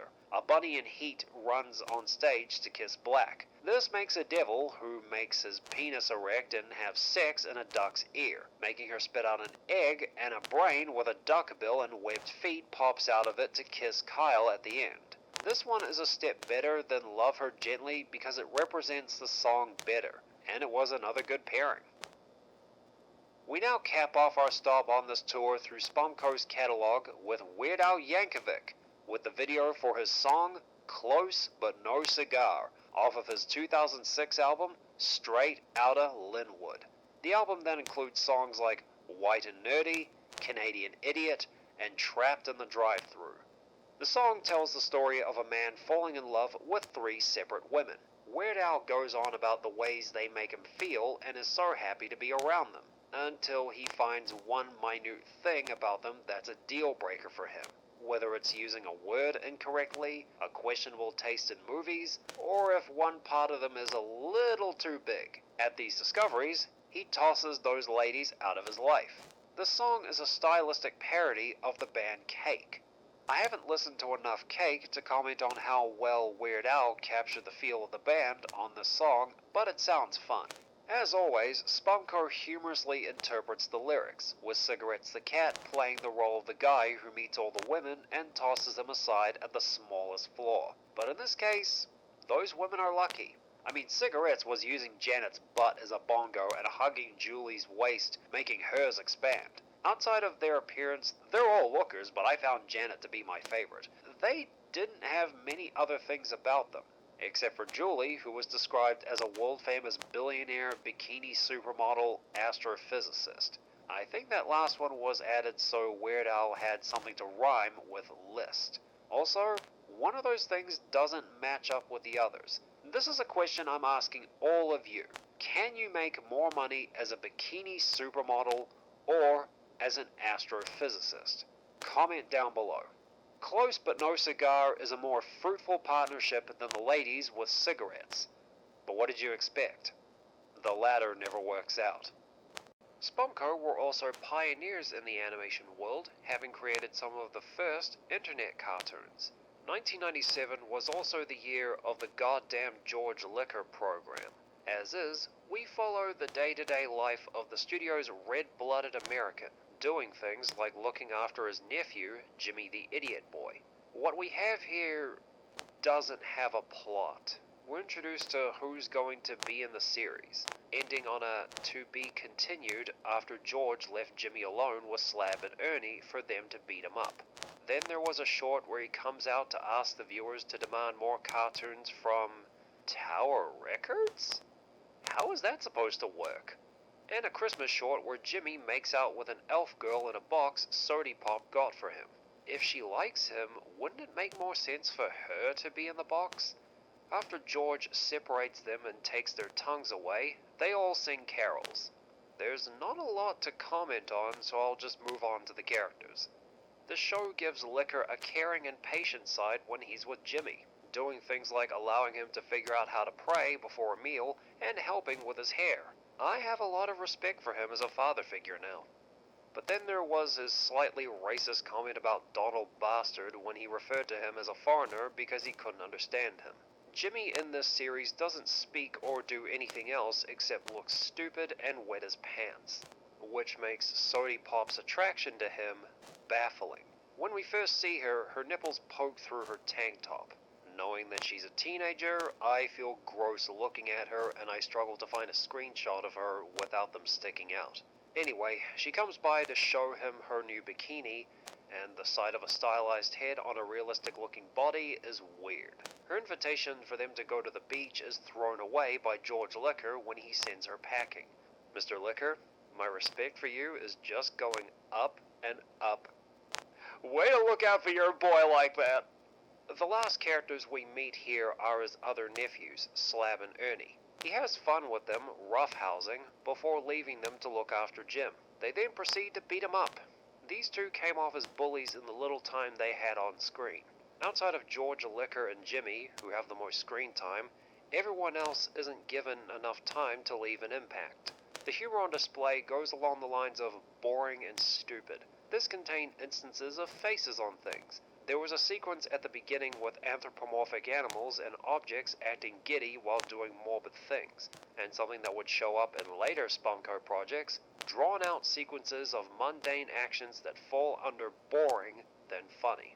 Spumco had used one of the earliest versions of Flash. It was so primitive that they couldn't have fluid animation or proper lip sync. These cartoons sport solid colors and gradients on the off occasion. Another thing about the program is that the sound is worse than mine. He just ran out of gas. He's got to get in shape. I keep telling him he's got to eat better, too. Like me. Here, you need a little tonic, son. Easy. Easy now. Except this effect is intentional and not a limitation of the software. And sometimes the music would drown out the dialogue, like when Sody introduced herself. You stay away from that boy! He's a minor! This would pop up in another project they do. The goddamn George Liquor program was boring, and every other character apart from the eponymous man was forgotten as soon as they left the scene. Its content just couldn't overcome the limitations of the software they worked with. Ladies and gentlemen, I have a question I want to ask you. It's one that's been on my mind for a while, and I'm dying to know the answer. What are pee-boners for? No, really. It's a cartoon where Slab and Ernie get visible pee-boners and walk around with them exposed, peeing on all sorts. There's not a lot to say about this one. It was stupid, yet it was short. But who wants to see the penises of adolescent boys?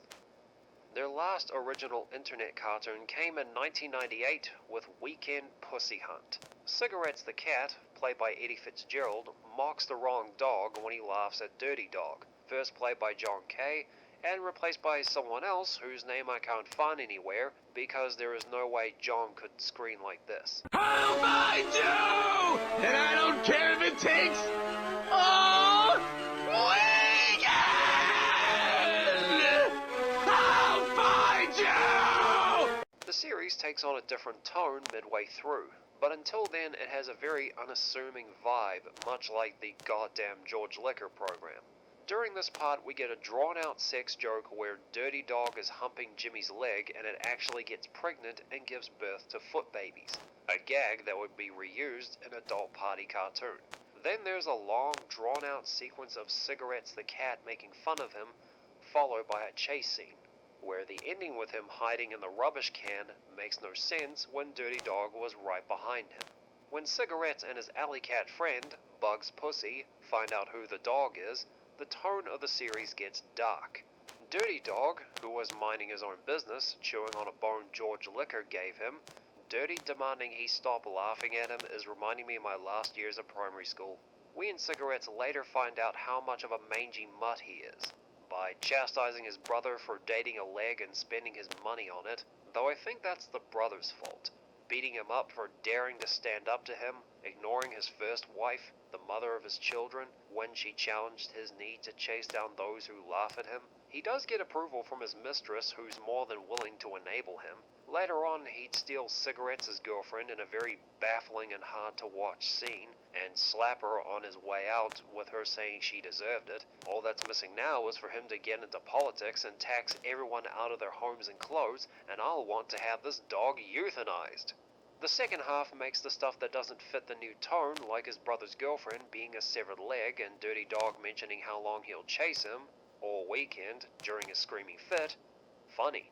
That's something that makes me wonder how many takes the actor did and how raw his voice must have been afterwards. So when Cigarettes bites off more than he could chew when he finds out about Dirty, and his friends, family, and girlfriend all turn on him because of that mangy mutt, he becomes sympathetic because of his situation. And he was the guy who laughed at a dog for being a good boy. Weekend Pussy Hunt came off as the precursor to cartoons that start out pretty underwhelming but get better after a while. This one had more potential than the goddamn George Liquor program because there was more going on and more that could have been done. Unfortunately, MSN stopped production before they completed the intended 16, leaving only 12. Well, ain't that a shame. Spumco would officially return to television work in 1999 with several shorts based on Hanna-Barbera properties. But before we get into the stuff for TV, let's tend to the last of the Flash cartoons they did and work backwards from there. Starting with the second Jetsons short they did in 2002, The Best Son, where George and Jane discuss what their son Elroy just did, ending with them getting a robotic son. The solid colors from their internet cartoons are brought over here, and there's more fluid animation here than in them. Spumco always strived for extreme and different expressions for their characters, but this is probably one of the times where it looks out of place for the Jetsons. John had drawn them for their 1980s revival, but not to this degree. George and Jane look far too ugly here. Applying the Spumco style on top of Ed Benedict-style characters to this degree is too off-putting, bringing down the atrocious things Elroy reportedly did. The sound quality in this cartoon is much clearer than in the ones they made for the internet. During lunch break, he got caught up shoplifting at the Zip and Hasty Flying Astro Market. Oh, if I told you once, I told you a million times. If you're gonna steal something, don't get caught! The Best Son is a neat little idea, but it had an underwhelming execution. That same year, in Boo Boo and the Man, Boo Boo gets ganged up on by the big boys, gets beaten up, and Ranger Smith sits down for a talk. The crux of this short, everyone thinking Yogi is a man, is appropriately strange for Spumco, but it doesn't work in the universe of Jellystone. It worked with the bullies who picked on Boo Boo because of his friendship with Yogi, as it would get under your skin, but not with Ranger Smith, who has known Yogi for a while. And before we get that moment, he sits Boo Boo down to have a conversation about bullies and saying he should just grin and bear their antics. He doesn't promise to look out for him, he doesn't teach him how to defend himself in the event that he confronts them again, he just sends him on his way when Yogi comes along to pick him up. This one was more fluidly animated than the previous internet cartoons, but this was the wrong kind of nonsensical. We come back to the 60s idea of the future with Father and Son Day, Spumco's first Jetsons short from 2001, where George and Elroy take a day off work and school to spend a day together at home. So what do they do on their day off? They shave various things using a remote-controlled razor. I guess Stimpy was ahead of his time with that shaver.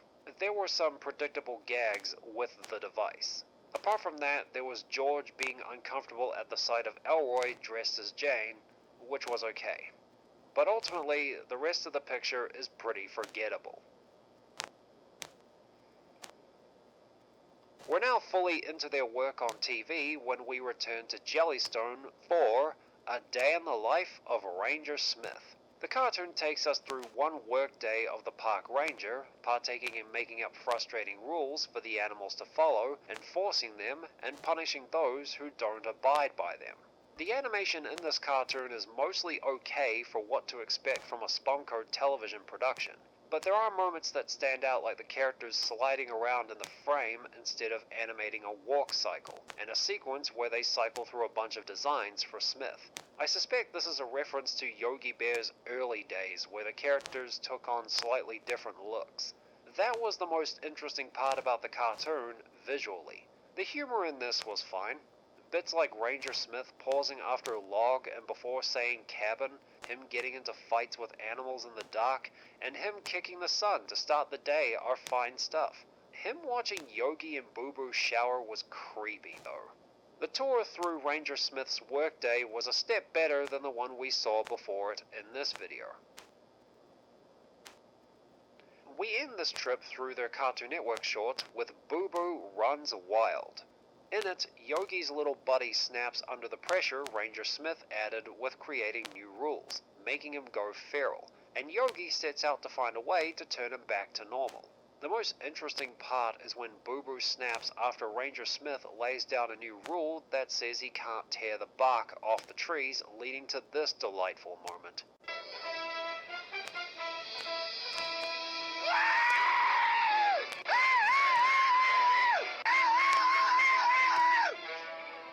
From what I could gather from this moment, and given his history with unimaginative network executives, Boo Boo is taking John's place, and Ranger Smith are the executives who keep making up rules they'll inconsistently enforce. That moment was the one part of this cartoon I could really sink my teeth into. This cartoon is 20 minutes long. Boo Boo's blow-up happens at around 5 minutes. The next 8 minutes are spent watching the little guy wander around in his feral state, steal food for others, and Yogi's girl, Cindy. And Yogi flipping between trying to help him snap out of it, or leaving him alone thinking it'll sort itself out. When that passes, he comes to Smith for help with Boo Boo. When the ranger gets an order from the higher-ups to put him down, however, the ensuing scuffle is emotionally intense, and it's made great by some of Spumco's best animation. Apparently this and A Day took John 2 years to finish. Work was revised so many times that Rough Draft Korea refused to do any more, so Spumco had to do them themselves. He responded by promising an extra minute of animation to extend it to another 3 months. This is like a similar situation to the Ren and Stimpy episode Stimpy's Invention, because it looks incredible. Boo Boo Running Wild is perhaps the best thing to come from the studio's Cartoon Network shorts. The animation is impressive, and John gave us interesting and emotional moments. Did you guys enjoy the Ren and Stimpy episode, Powdered Toast Man? The one about the superhero who causes more harm than good to society? Would you guys like a show where they clone him 4 times, make one of them a quarter the size of everyone else, and a woman, and you have The Ripping Friends, Spumco's first TV cartoon in over a decade. It premiered on Fox Kids and ran from 2001 to 2002 for one 13-episode season. The show follows the titular superheroes, a group of incredibly muscular men from a place called the really impressive city of Next Tuesday, or Ripcot. The N is apparently silent. It's a callback to that Ren and Stimpy episode of the same name, and they protect the aptly named town, Haplessville, and the rest of the world from various evils. The conception of this show goes back to a story session for Mighty Mouse The New Adventures in 1987. After they were fired from Ren and Stimpy, John Creasfalucci and Jim Smith revisited the concept, with the intention to turn it into a movie. But as you've already guessed, that got scrapped and we eventually got this show. That story session will come back up twice more in this video, so I want you to hold on to that. The Ripping Friends are all adopted brothers who live with a short woman named He-Mom. She acts as her namesake and as their drill instructor, keeping our boys in shape. She's performed okay, but there were moments where she sounds flat. Why, Rip? I can't believe you would concoct such lies about poor, gentle Anton, the most loving foreigner in the world. She's joined by Jimmy the Idiot Boy, who tends to the menial labor around the house and is more competent here than he was back in the goddamn George Liquor program. Crag is the leader of the group and is the one who comes up with the plans. A lot of them are pretty solid, but one borders on strange. He kidnaps his own mother to use as bait to catch one of the villains we'll meet later. Harvey Atkin, the voice of Sam from Sam and Max Freelance Police, played this man for the first 5 episodes. Apparently John gave the actors quite a workout, naturally, and was afraid Atkin would have a heart attack, so he replaced him with Mark Daly, who was a better fit for the characters. Atkin just sounds like Sam disguised as a muscle-bound hero without the intelligent dialogue known to the character. Men, this is serious. Folks are whistling up all over town, and it's up to the Ripping Friends to find out why. Don't make me come over there. Come on, fellas. Jimmy's coming to pick up the laundry, so get your dirty clothes ready, pronto. But in just a few short minutes, there will be a lunar eclipse. The gravitational pull between the Earth and the Sun will eliminate all friction in this vicinity. For a period of 5 minutes and 3 seconds, Frictor will be stripped of his power. I'm just tossing darts in the dark here, but I'd say this whole trans-dimensional mess is the combined result of you storing toxic oozes in leaky zippy-lock bags in a freezer that's about as neglected as Quasimodo at a Sadie Hawkins dance. I'm sorry, guys, but I think I'll take this job myself. Because I'm the only one who hasn't had my own episode yet. I was just waiting for Max to pop out somewhere. Slab is the token black guy of the group. I can't remember anything else about him other than he's played by Merwin Mondesir, the man who a decade later would play TC in the found footage horror film Grave Encounters, a movie I can't watch without feeling nervous about being in the dark alone. Chunk Nugget is the child of the group who likes to read comics, and on occasion be a rebellious teen, stupid clothes and all, and is willing to volunteer for missions. The contrast between his sweet demeanor and his chiseled physique is okay, which were things that Rip used to get under his skin, and fights would break out between them. Rip is the hothead of the group, often acting before thinking and refusing to listen to reason. He's modeled after classic Hollywood actor Kirk Douglas, a man whose likeness and work have been referenced in projects John has been a part of, and Mike McDonald channels his energy for Rip and would later play a lifeguard in Ren and Stimpy's adult party carter. I appreciate the performance, and the character is slightly amusing.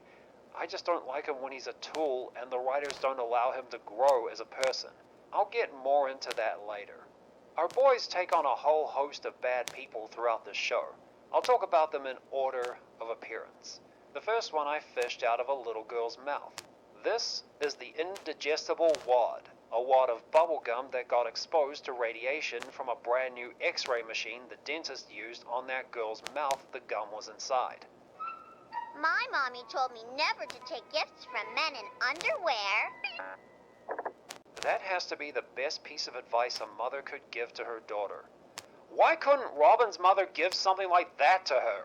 When he does this, he ends up making zombie hordes when he sucks them dry. His weakness is that he shrivels up when exposed to sunlight, so he has to either find shade or make his way back to the little girl's mouth to hide out until the following night. Our boys find him and figure out how to defeat him by splitting him into thirds and melting him down. Harvey Atkin voices this wad of chewed gum and delivers an over-the-top performance for this okay character. The idea for him came from a Mighty Mouse story session. The character was originally called Billy Gumwad. Call him Billy Gumwad. Billy what? Billy Gumwad. He can live on somebody's mouth. He's a piece of gum. He's got legs. He's got a big smile. He runs around. The gum chews you. Billy Gumwad. A wacky new character brought to you from Bakshi Animation. He never made it into an episode of that show, but they held over the idea for this one. Citroset is a European dictator from Yugoslavia who the friends fight frequently. When the episode introducing him, The Infernal Wedding, the friends reference their history together and all their confrontations as a meta-joke for repeated confrontations, believing each of them would be the last. Citroset? Gee whiz, I thought we finished him off for good. Yeah, didn't we finish him off the last time we fought? Yes, and the 37 times before that. Despite them fighting each other on numerous occasions, the memo was never delivered to their mother when they end up in a relationship. Yet she doesn't seem to believe it when Rip tells her he's a bad man making her own sons do bad things, instead disowning him when he tells her about it. That's Citroset the Merciless, the evil dictator of Yugoslavia! He wants us to take over America for him so he can rule the world! Well, that's it. I quit! Okay, if that's the way you want it, forget everything I ever taught you. Go on then. Get out of here. Leave! You're no son of mine! She does come to her senses about Citroset. Not after she finds out he took over the White House and launched several missiles at Europe, but after he catches him getting friendly with his new personal assistant, who is actually Jimmy the Idiot Boy, dressed in drag. Fun fact about this episode, it was pulled from its initial broadcast because it has scenes that were deemed offensive following the events of 9/11. He shows back up in episode 8, Stinky Butt, where after he's defeated in a fight that left the world in ruin, he's sent back underground again. It's during this time that he's told about having new abilities and is soon transformed into the title character, a supervillain with his offense being very lethal farts. He comes back up to the surface to take it to our boys. They send in Chunk through a can of pork and beans into Stinky Butt to turn his fart gland inside out, making him turn into a black hole, which Crag kept in a glass container before throwing it out, breaking it, which would explain why he showed back up in Jimmy's Kidnapped, this time having renounced his villainous ways and is now a traveling organ grinder with a gorilla assistant. But he relapses and decides to kidnap Jimmy in order to actually hurt our boys, since they're immune to physical pain. When they find out what happened to him, they look at Rip with shame for bullying him earlier. He sets out to look for him by himself. As he's searching for him, Citroset and his monkey are torturing the poor boy. These instances got this episode pulled from its initial broadcast as well. What's weird about this episode is that it ends with Citroset disguised as Jimmy after Rip comes to save him, getting tortured by his gorilla assistant. There's no scene where Rip apologizes to Jimmy for his bullying. That won't be the last time an episode didn't end properly. Out of all the villains in this show, Citroset makes the most appearances. John Creasvellucci voices him, using a voice he'd later use for Ren in Adult Party Cartoon.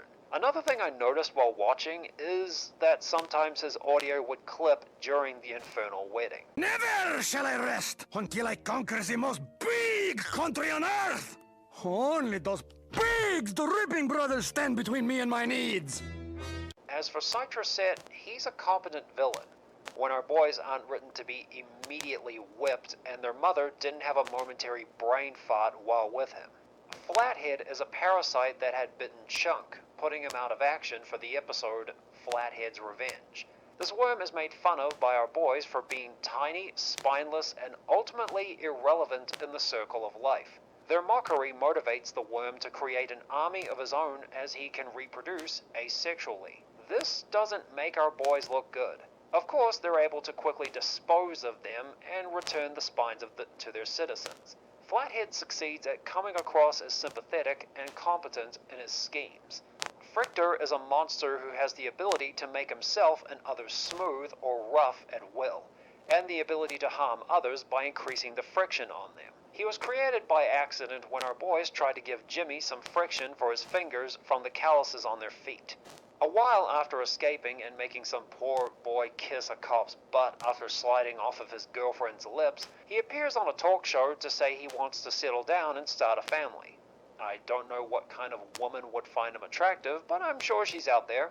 The boys' reaction to this is strange, as they deem him criminally insane for wanting love. And even stranger in this episode is Crag kidnapping He-Mom to use as bait to lure Frictor onto the moon for our boys to capture him. Apparently an eclipse will temporarily rob Frictor of his power, allowing the Ripping Friends to take him down.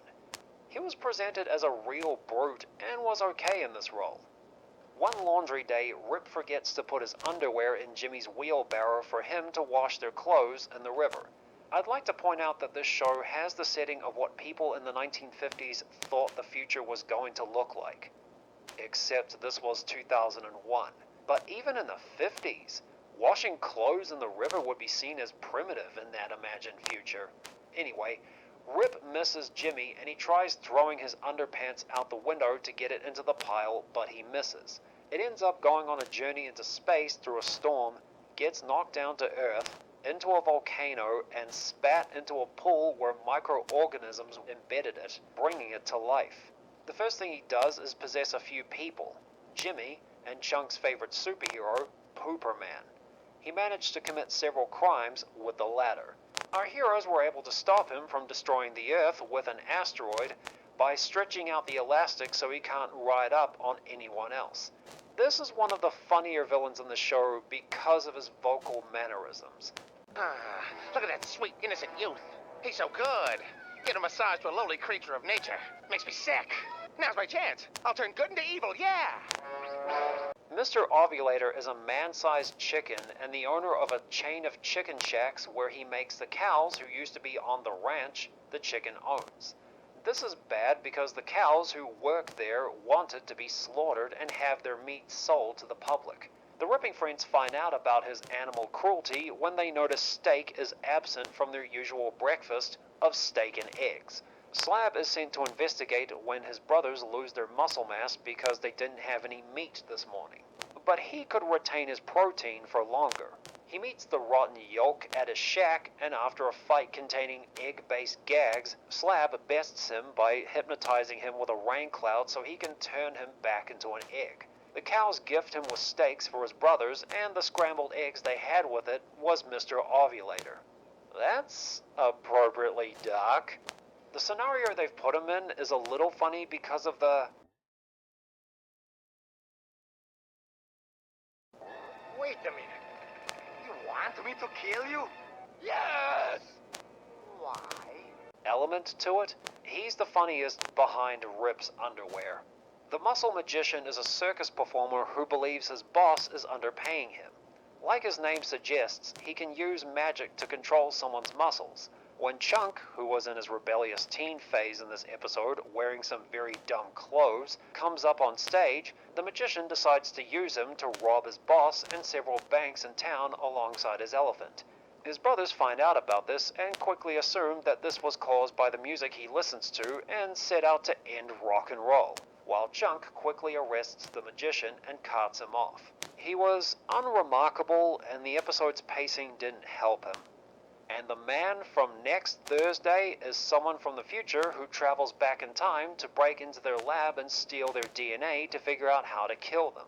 This guy is given a two-parter for the season finale. The break-in creates tension between our heroes who suspect each other of working with the man from next Tuesday. We learn that he comes from a future where everyone has a giant finger poking out of their chest. The Thursday man got into an accident that lost his thumbnail. He went to Slab to have it fixed, but he put it on the wrong side of it. He believes Slab rushed the procedure so he could go on another adventure with his brothers and wants them dead for it. But not until he figures out how to commit the deed using their DNA, as he'll find it in a Ripping Friends comic book. In this show, superhero escapades are chronicled by comic book writers. That sounds like a privacy violation lawsuit waiting to happen. Crag catches the one who's been following him and promises not to expose what he actually does to his wife if he helps him take down the Thursday man. The man from the future was able to make Kryptonite from the DNA to take them out. He heads back to their time for the fight. Our heroes are still unable to trust each other, and that's what appears to do them in. Crag reveals he had a hand in writing the comic Thursday Man got the idea from. What he used on them, radioactive dust, has no effect. The man was unhinged, and I bought into him finding a weapon to use against our boys. He just wasn't someone to build a two-part story around. Do you remember me mentioning earlier the Mighty Mouse story sessions? Because like with that show, they focus an awful amount of time on the villains than on our heroes. While Mighty Mouse is an established character and is basically Mickey Mouse meets Superman, two of the most recognizable figures in pop culture and the most boring characters to write for, the Ripping Friends are original, and they aren't given time to develop personalities outside of being stock character types like the leader, the child, the hothead, and the token black. And villains like Frictor, Muscle Magician, and Citroset, when he got back into villainy, kind of bring out the worst in our boys. Now, where the other characters in Mighty Mouse were on long enough for people to have a positive memory for them, that's in large thanks to the episodes being 11 minutes, an average episode of The Ripping Friends is 22 minutes long. So applying the format from Mighty Mouse here affects the pacing of the episodes and the humor.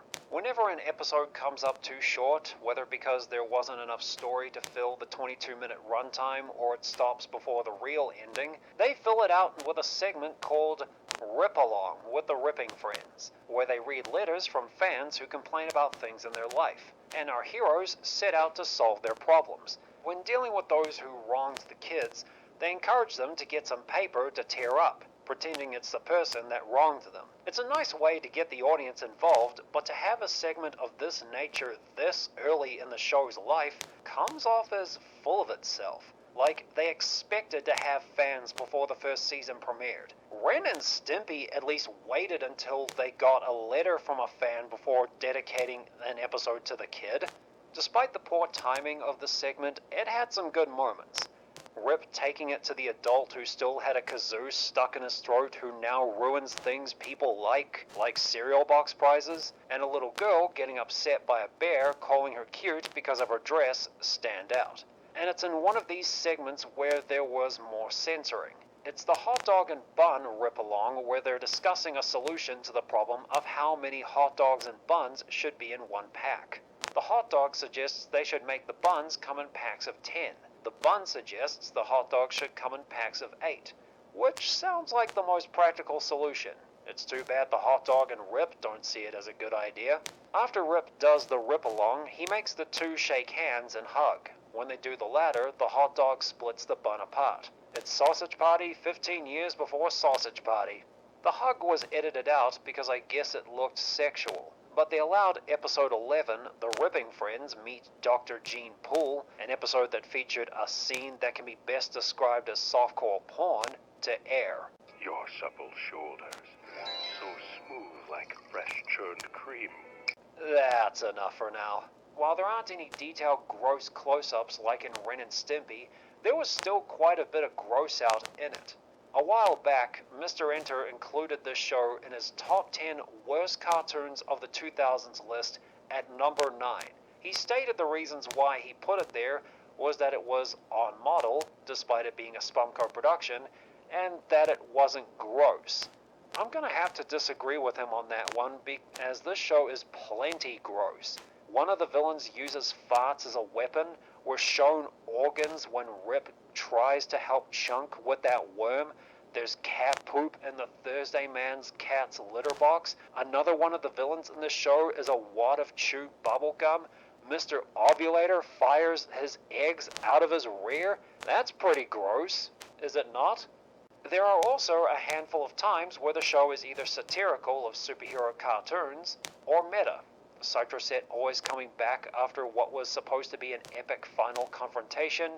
Man and Boy poke fun at the relationship of Batman and Robin for how scary the amount of peril he puts them through and for how creepy their relationship comes off as. Didn't mean what Man did to the boy didn't make me angry.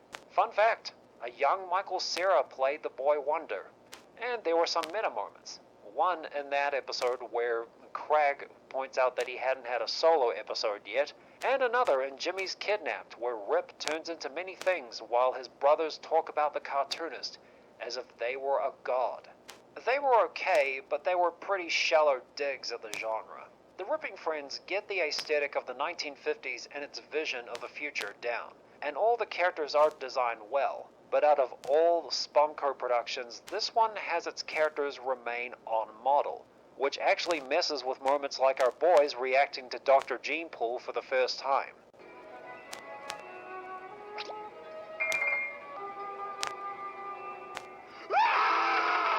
This looks very restricted.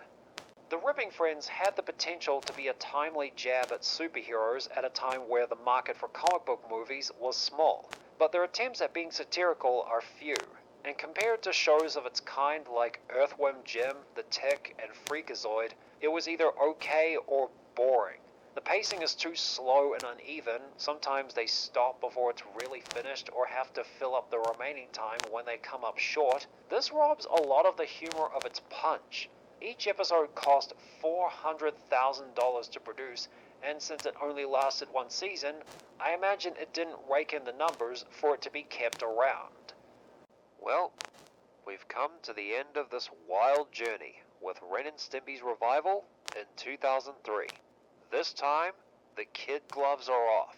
Something that Spumco fans had asked themselves since he was fired from the original was, what if John could do Ren and Stimpy again without the restrictions of children's television?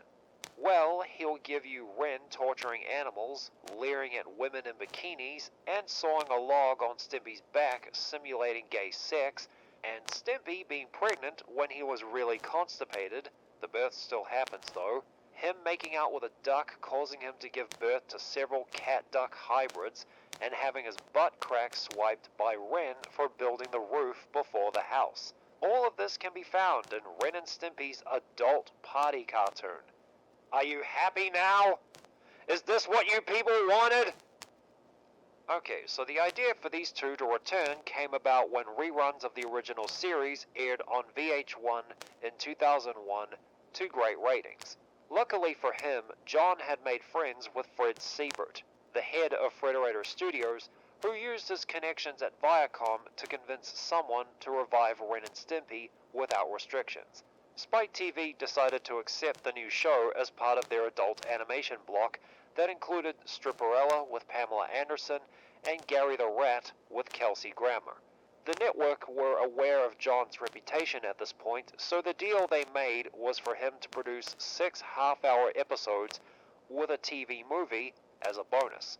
The movie clearly didn't happen, and the 6 episodes were produced and delivered, just not on time, in typical Spumco fashion. Outside of the first 2 episodes, Onward and Upward and Ren Seeks Help, the studio once again struggled to meet deadlines. Fire Dogs 2 was delivered the day it aired. They had to split it in 2 and air the first part after the original Fire Dogs. The show was pulled after sponsors were nervous about the sexual content in Naked Beach Frenzy. This show was in the same programming block as Stripperella, a show that censors breasts during its broadcast, and no one complained about its content. On the DVD of this show, John tried to pin the episode getting pulled on the Janet Jackson Super Bowl incident, but that didn't happen until February of 2004, and this was in June of 2003.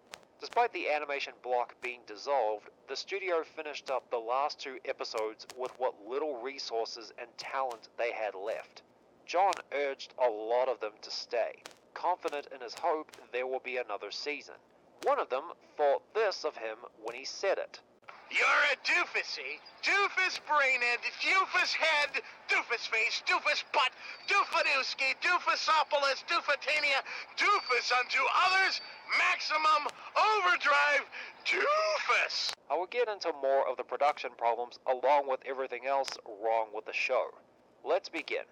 The first thing you'll notice about this show is its animation. We get the tropes we've come to know and love about Ren and Stimpy, like paint drop backgrounds and hyper-detailed stills. But the major change in this department is how the backgrounds are done. Do you guys remember how they were done in Son of Stimpy?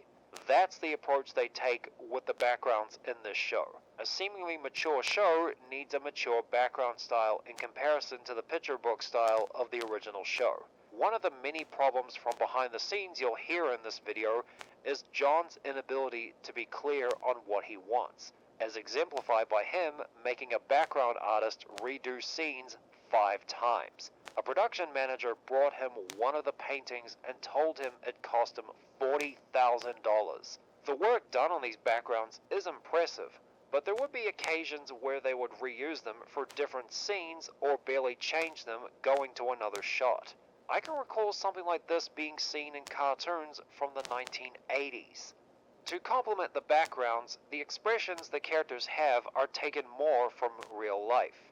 John believed that all the poses put into a scene make it richer. This approach to the expression was seen in Weekend Pussy Hunt as well. However, when industry veteran Greg Duffel was called in to help finish off the show, he observed that all the details on the characters were a nightmare to keep track of, a sentiment echoed by other animators. Perhaps John should have stuck to something resembling the original Ren and Stimpy for the episodes, and then went balls to the wall on the realism for the TV movie. The way the studios put these poses together vary in how fluid the movement is. Much like the Carbuncle episodes of the original show, we have incredibly fluid sequences. Then there are bits where it comes off as choppy, most often when they move fast, and even botching the lip sync on the characters' mouths to the dialogue. Oh, what I'm going to do to Stimpy. Oh, yes, it's so good. Look, rat's ass. Look at this. Ah, idiot. See me do it? See you doing it. I've done it. Yes, you have. Not a baby anymore. I just can't keep my hands on that ball. You want that? Come on, go for it, idiot. Don't you dare put that nasty instrument in me! Stevie, there's something in the pot. There are more reasons for why the show was animated like this. The next one being that a lot of the crew were green. Despite the advertising saying the gang's all back, it's actually the people who sided with John when he was fired from the original show. Jim Smith, Vincent Waller, Richard Purcell, Eddie Fitzgerald, Bob Jakes, and Kelly Armstrong. Bob Camp took over the original show when John was fired because Bob had a bad taste in his mouth from working with him, and I think John still holds a grudge against him, which is a shame because this show could have used his sense of humor that was present back then. And Lynn Naylor was only around for the first few episodes of the original show because she felt like John wasn't taking the deadlines seriously enough. So she left the studio and him to find work elsewhere.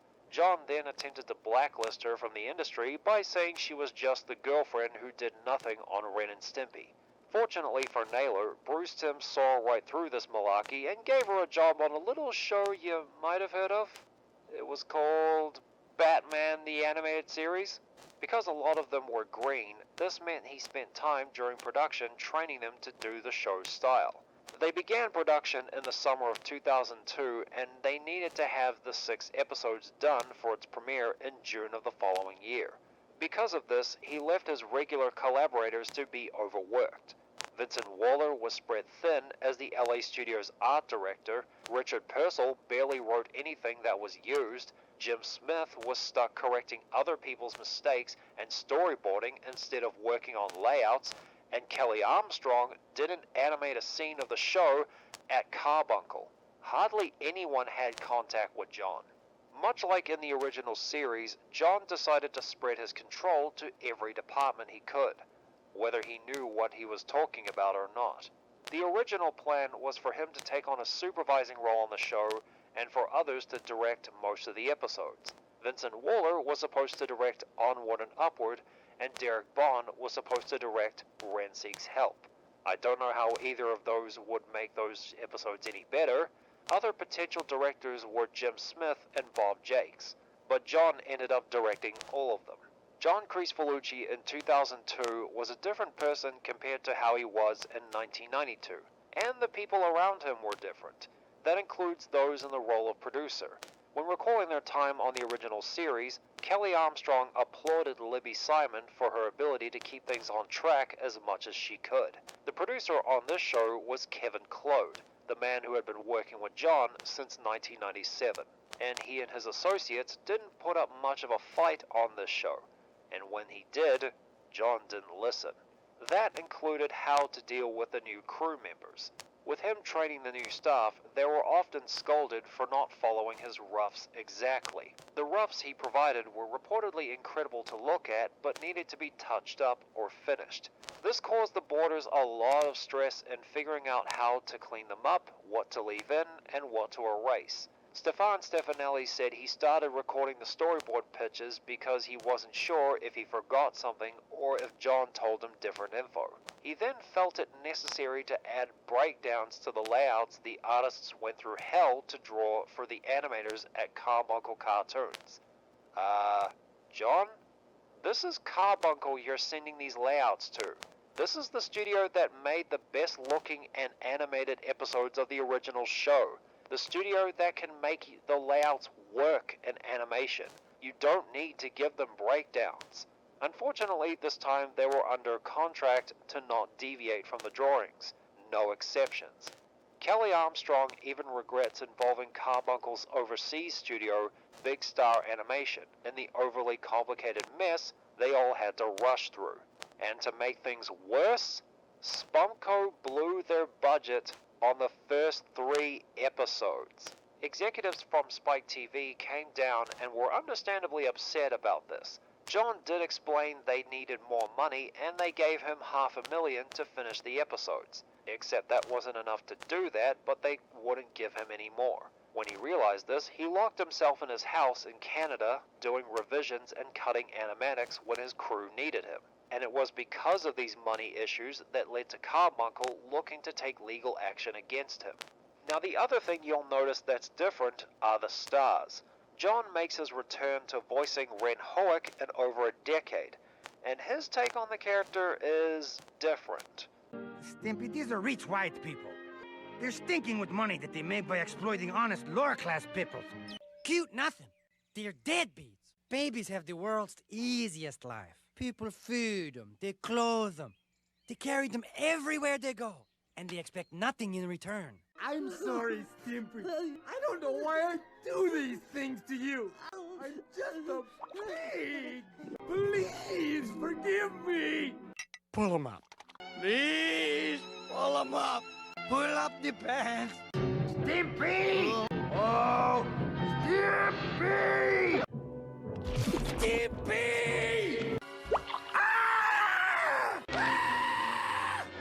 I remember him saying he forgot how to do him in the infamous Howard Stern show interview that had the following: an awkward confrontation between him and Billy West, and him mentioning Sody Pop is underage when Stern said she has big cans and nice legs. Ew! Or his performance was simply the result of either age or him neglecting to take care of his voice in the decade before this show. Despite his voice, he still brings good performances. For the lines where he's screaming, I'm imagining John in his late 40s screaming in the recording booth. My seed! All mine! I'm a stag! You hear me? A superstar! Sure you are, John. That's why you pursue teenage girls to the point of begging. More on that after the review. This version of Ren leans pretty heavily into his mean side, much like he was back in the games era of the original show. Ren isn't the only person with a different voice this time around, as Stimpy is sounding odd as well. Billy West was asked to reprise the role, but he turned it down because he knew the material was terrible and his career would take a hit if he took part in it. John did try to convince him to take the job, but Billy had a hard time making him understand he wasn't interested. He reportedly thought Kevin Clode was a joke as well. So now we have Eric Bauza as the voice of Stimpy in this show. His take on the character is okay. To me! If he's directed that way. We still get bits like him getting smacked for being stupid, which loses its spark at altruists and gets uncomfortable and Stimpy's pregnant. There's him being an emotional parent like he was in Son of Stimpy and Fake Dad in Stimpy's Pregnant, and then he's a jealous partner when he notices Ren leering at women at the beach in Naked Beach Frenzy, which he responded with by showing off a thong he just bought. Of course, he gets punished by being flung into a woman's breasts? Do you guys remember when I mentioned their relationship could be vaguely gay? Well, you don't have to wonder about that anymore, as the first episode contains Stimpy pestering Ren for sex, a pitcher and catcher moment, and a callback leading to them doing it under the sheets. There was backlash to that scene, and in response to it, John decided to blame an artist at Carbuncle Cartoons for it. He said he left it in because he felt sorry for them. But Bob Jakes and Colin Giles said the sequence was underposed and needed more layouts. Oh, and John was the one who drew the sex scene. The subtext of their relationship being brought to the front in this show and the jokes they make about it destroys the charm of seeing these two together on top of how they're interpreted. The other characters who appear in this show are this guy who doesn't have a name or any other characteristic outside of his thick Latino accent. He's the bartender in Onward and Upward who kicks out Ren and Stimpy to save his business. Get out of my fucking bar, you vermin sons of bitches! Then he was the one who sold Stimpy the thong in Naked Beach Frenzy, and he was the one who posed for the black velvet painting of Mexican Elvis. Yes, really. Mr. Horse makes his return appearance here and plays the therapist Ren sees in Ren Seeks Help, who later calls him crazy. Tell me, what do you think is wrong with me? I'll tell you what's wrong with you. You're fucking crazy! That's what's wrong with you! Really? It took you a decade to figure that out? And he comes back in Stimpy's Pregnant to play the doctor who delivers Stimpy's baby. But it's actually constipation he was suffering from. He's reunited with his sheep girlfriend who's his nurse. We get glimpses into their relationship with Mr. Horse misinterpreting her wanting his prognosis for sex. Doctor, what's your prognosis? You want that prognosis, huh? Okay. Where do you want it? Front or back? Doctor, not that kind of prognosis! And then he punches her for no reason after he resolves to delivering the little turd. That man is all horse. When Dirty Dog hits Cigarettes' girl, it was another thing to add to the list of things that make him a mangy mutt. Here, it's just random. Never have I been so confused by a man hitting a woman since Bongo. During his childhood, Ren came across a frog he would shove firecrackers in, use his tricycle wheel to drive his guts out, and electrocute him with a car battery and jumper cables. When the frog dared Ren to do the deed, he refuses, believing that not finishing him off felt better to him. Later that night, he begged Ren to kill him, but he drew the shade over him. Wake up and kill me, man! Get up, you bastard! Get up and finish the job! Don't send me home to my wife and kids like this! Hey! What are you doing? For the love of Jesus, finish me off! You bastard! Ren's parents are shown in Ren Seeks Help. His father is a priest and his mother tends to the home. He calls Ren into the living room to make him finish off the frog he's been torturing for a while. There was a bit where the mother took the gun from Ren's hands and gave him a chainsaw to commit the deed. As he appears to be putting the frog out of his misery, the two start making out over the sound of the chainsaw. One of them would be mentioned in Stimpy's Pregnant when Ren is talking about how he and Stimpy conceived their child and how much of a virile stud he is to his mother. How much do you want to bet her remembering his dad saying things like that? While they're busy going to town on each other, he goes to throw him in the rubbish, refusing to kill him. You're not gonna kill me? Does it still hurt? Oh God, yes! My every nerve is on fire! Have a wonderful life! In the pain! Let me out! Help me! After after Ren beats Mr. Horse to death with his gun and gets carted off by asylum orderlies, the frog comes back to finally kill himself with the gun. But it was one of those gag guns where it would shoot out a bang flag, and I think he still lives on as another cruel joke. The fire chief comes back in Fire Dogs 2 for a minute before turning into Ralph Bakshi. This sequel is similar in nature to Dumb and Dumber 2, where I bet it was in high demand at the time, but over time the audience moved on. But then we finally got it, and it was a disappointing follow-up. In this episode, Ren and Stimpy follow Ralph and be a witness to his antics that were based on real things he did, like an incident he had with a hooker. Bakshi plays a fictionalized version of himself. In this version is an emotionally unstable maniac who Ren and Stimpy are afraid of but don't want to leave, much like a recurring story type in the games era of the original show. The episode ends with him firing them after making them promise to look after him until he dies and puts them through a night of hell thinking they were circus midgets. The lifeguard from Naked Beach Frenzy goes psychotic on Ren for trying to grab at some bosom, whacking him with his boardies and wrestling him in the first round. He would remain nude for the rest of the episode. As he's signing autographs, one of the girls shouting she wants a lock of his pubes was funny. The next time he shows up is to unintentionally thwart Ren's latest attempt to get some assets by giving him mouth-to-mouth, with tongue. I don't think that's how it works. That moment could have worked if we saw that he was imagining making out with one of the female lifeguards, and then show it to be the male lifeguard. Instead, what we got was just prolonged and gross. The last one is where Ren stole Stimpy's bottle of tanning oil, thinking that he was going to rub it on the back of a beautiful woman. Instead, he had to tend to the psychotic brown-backed gorilla known as the lifeguard. He noticed who was tending to him and accuses Ren of making him kiss him when he was the one who shoved his tongue into his mouth while performing CPR. He chases both of them off the beach and screams at them to never come back. In Altruists, they meet a homeless widow and her headless son who needed money, food, and a home. I've just been evicted! My fucking husband's dead! And he left me no money! What deadbeat doesn't leave money for their family when they die? Ren and Stimpy do get them all that, through dubious means, but get stopped by a black cop with an Irish accent. The widow gets them out of trouble by telling him they did it to help her.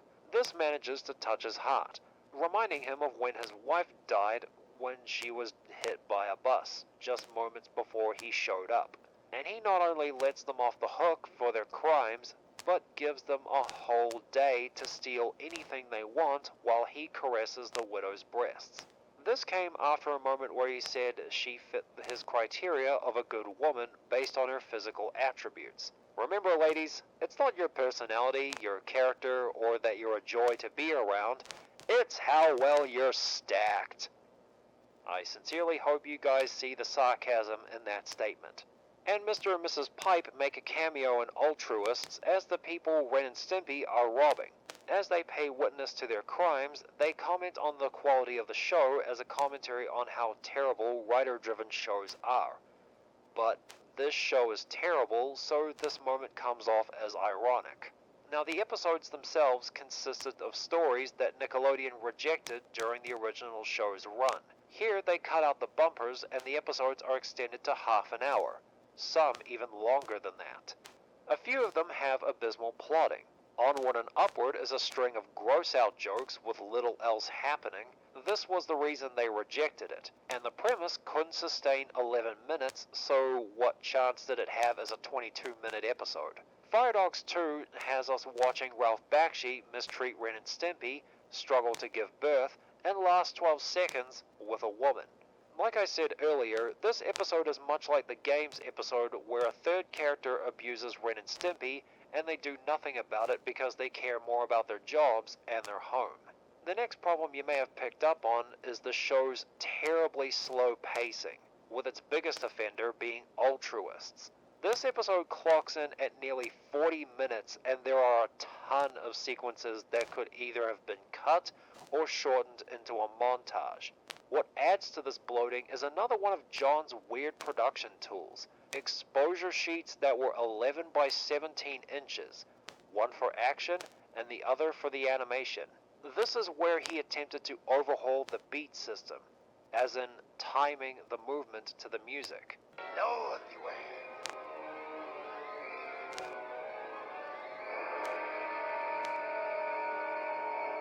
Anyway, it's not like that.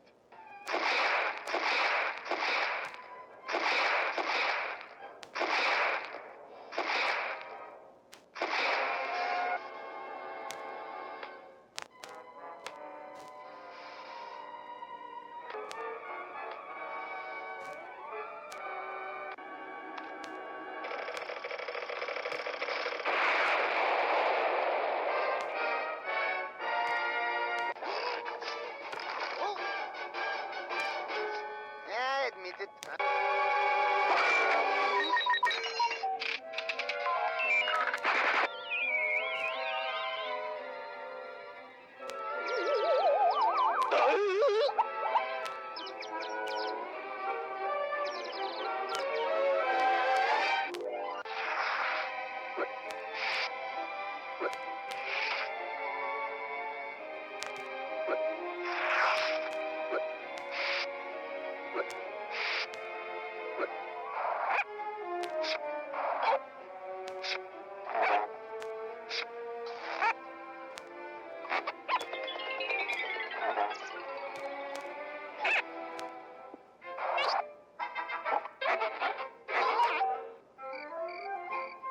The sheets always had different lengths to accommodate different beats, and the animators had a hard time working with this approach.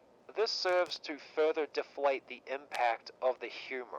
The fun of the original series was that it was a kid show that had tons of things that were inappropriate for children at that time, and perhaps a lot of it still is. On top of popularizing gross out, it had quite a lot of innuendo to things like dog poop, condoms, and insinuating murder.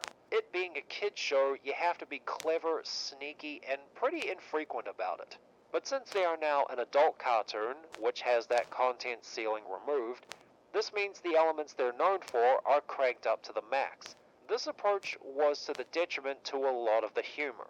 There were reports that Spike TV wanted John to crank up the raunchiness in order to compete with South Park, and he was apparently feeling pressure about it, even going so far as to add bare breasts to it, reasoning that South Park did it as well. But even back then, that show never showed boobs.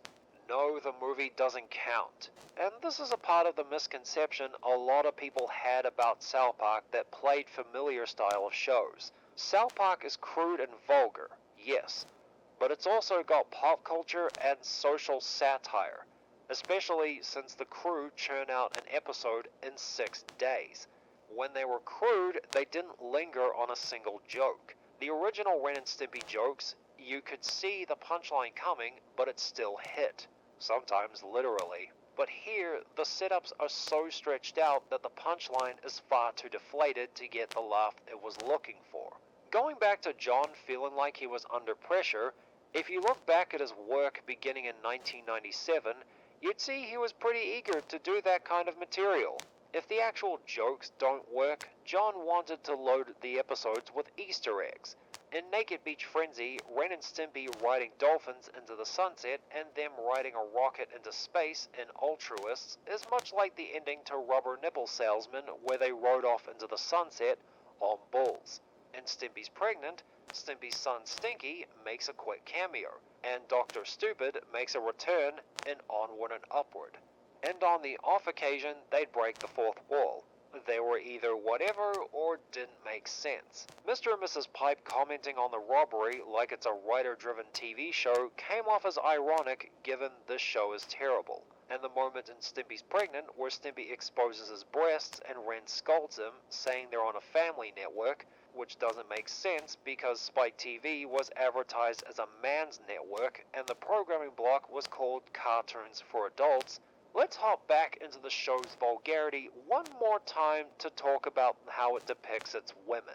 In this, we've seen Ren's mother, who most likely tends to the house while his father works, Mr. Horse's nurse, and the widow who lived in a hole with her headless son. There's also the beach girls in the episode Naked Beach Frenzy. These girls frolic on the beach and say out loud, obviously titillating things in an innocent way. I dropped my ball. I know. I guess I'll bend over and pick it up.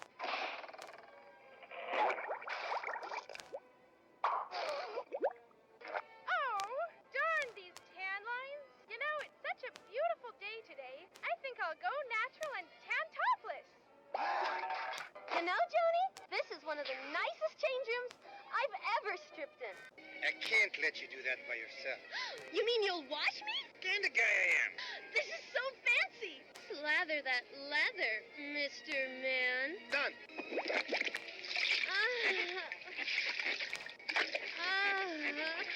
Can't believe what a luxury establishment this is. Fun fact, did you know back when he was a kid, John's father put a fat stack of Playboy magazines in his son's closet because he feared he was gay? Or because he spent his time drawing instead of chasing skirts? Well, Mr. Creasfalucci, are you proud of your boy now? The punchline to a lot of the jokes in the episode is the offending character rightfully getting punished. As I stated earlier, the show's approach to the humor kills this premise. So these girls are just eye candy and used for witless sex jokes. To be honest, if you look back through their catalog, their female characters don't have a lot of personality or much screen time.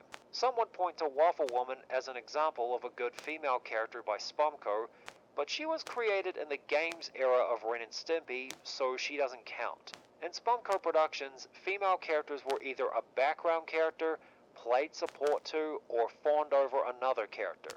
Not that there's anything wrong with that, or were eye candy.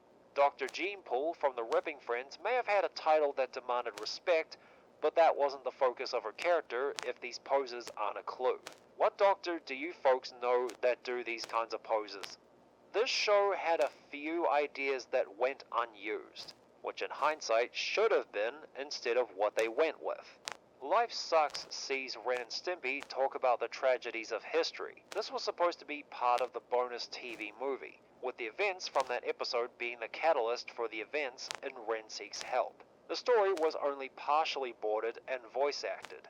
The big switch was meant to be the sequel to Ren Seeks Help, where he and Stimpy debate whether being a psycho or a moron is better. This is much like the episode Who's Stupid Now from the original show.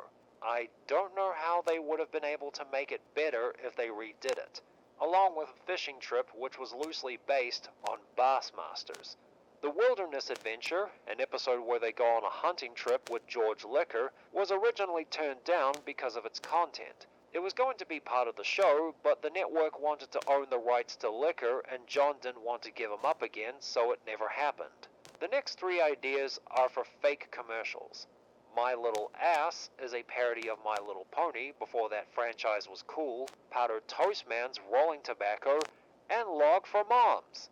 How many of you want to bet it would have been a line of dildos? The Succubus was based on his relationship with Robin Bird. Really, John? She was the problem? And the last three ideas don't have proper titles. First is a Shampoo Master episode. I wonder what they would have made him do. Then a Mike Barrier episode. He's an animation historian, and it's based on what he thought made a good cartoon, but he stopped responding to John. And finally, there was going to be an episode about John's father. Ren and Stimpy's adult party cartoon is the culmination of unchecked bad habits cultivated over a decade of being away from this duo.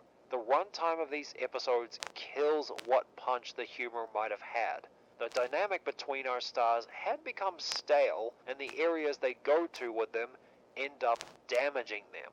The backgrounds and the character acting is good stuff, but the animation is pretty mixed. It might have had a fighting chance had they gone with some of their other ideas, and John learned when to get involved and when to back off. But because he never learned a thing, his show crumbled. Adult Party Cartoon had drained the studio financially, and with Carbuncle looking to seek legal action, John decided to declare bankruptcy and officially close down Spumco in 2006.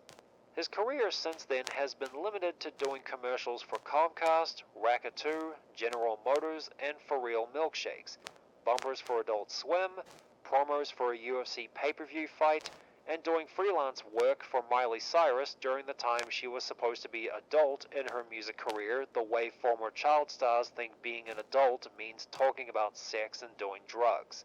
In 2012, he began a Kickstarter campaign for a cartoon called Cans Without Labels. After it was funded, he missed the promised release date of 2013 by 6 years, instead choosing to focus his attention on starting up a brand new animation studio with the hope of bringing jobs back stateside. Cans Without Labels was a poorly made cartoon, and if you want to hear more about how much it sucks, Josh and I take it apart in a video which you can find it in the iCard above. Adult Party Cartoon was so bad it ruined Ren and Stimpy's chances at another revival when Nickelodeon were bringing back other shows like Rocko's Modern Life, Invader Zim, Hey Arnold, and Rugrats. But in 2020, Comedy Central announced they're giving the slow-witted cat and easily irritable dog a chance. Some people weren't too happy about this. Robin Bird started a petition to have the show shelved as it would bring John back into the spotlight.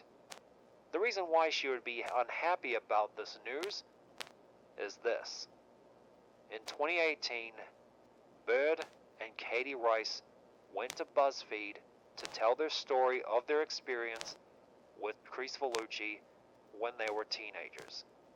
In 1994, John responded to a videotape Robin sent him, talking about her dreams of working in the animation industry and how much he admired him.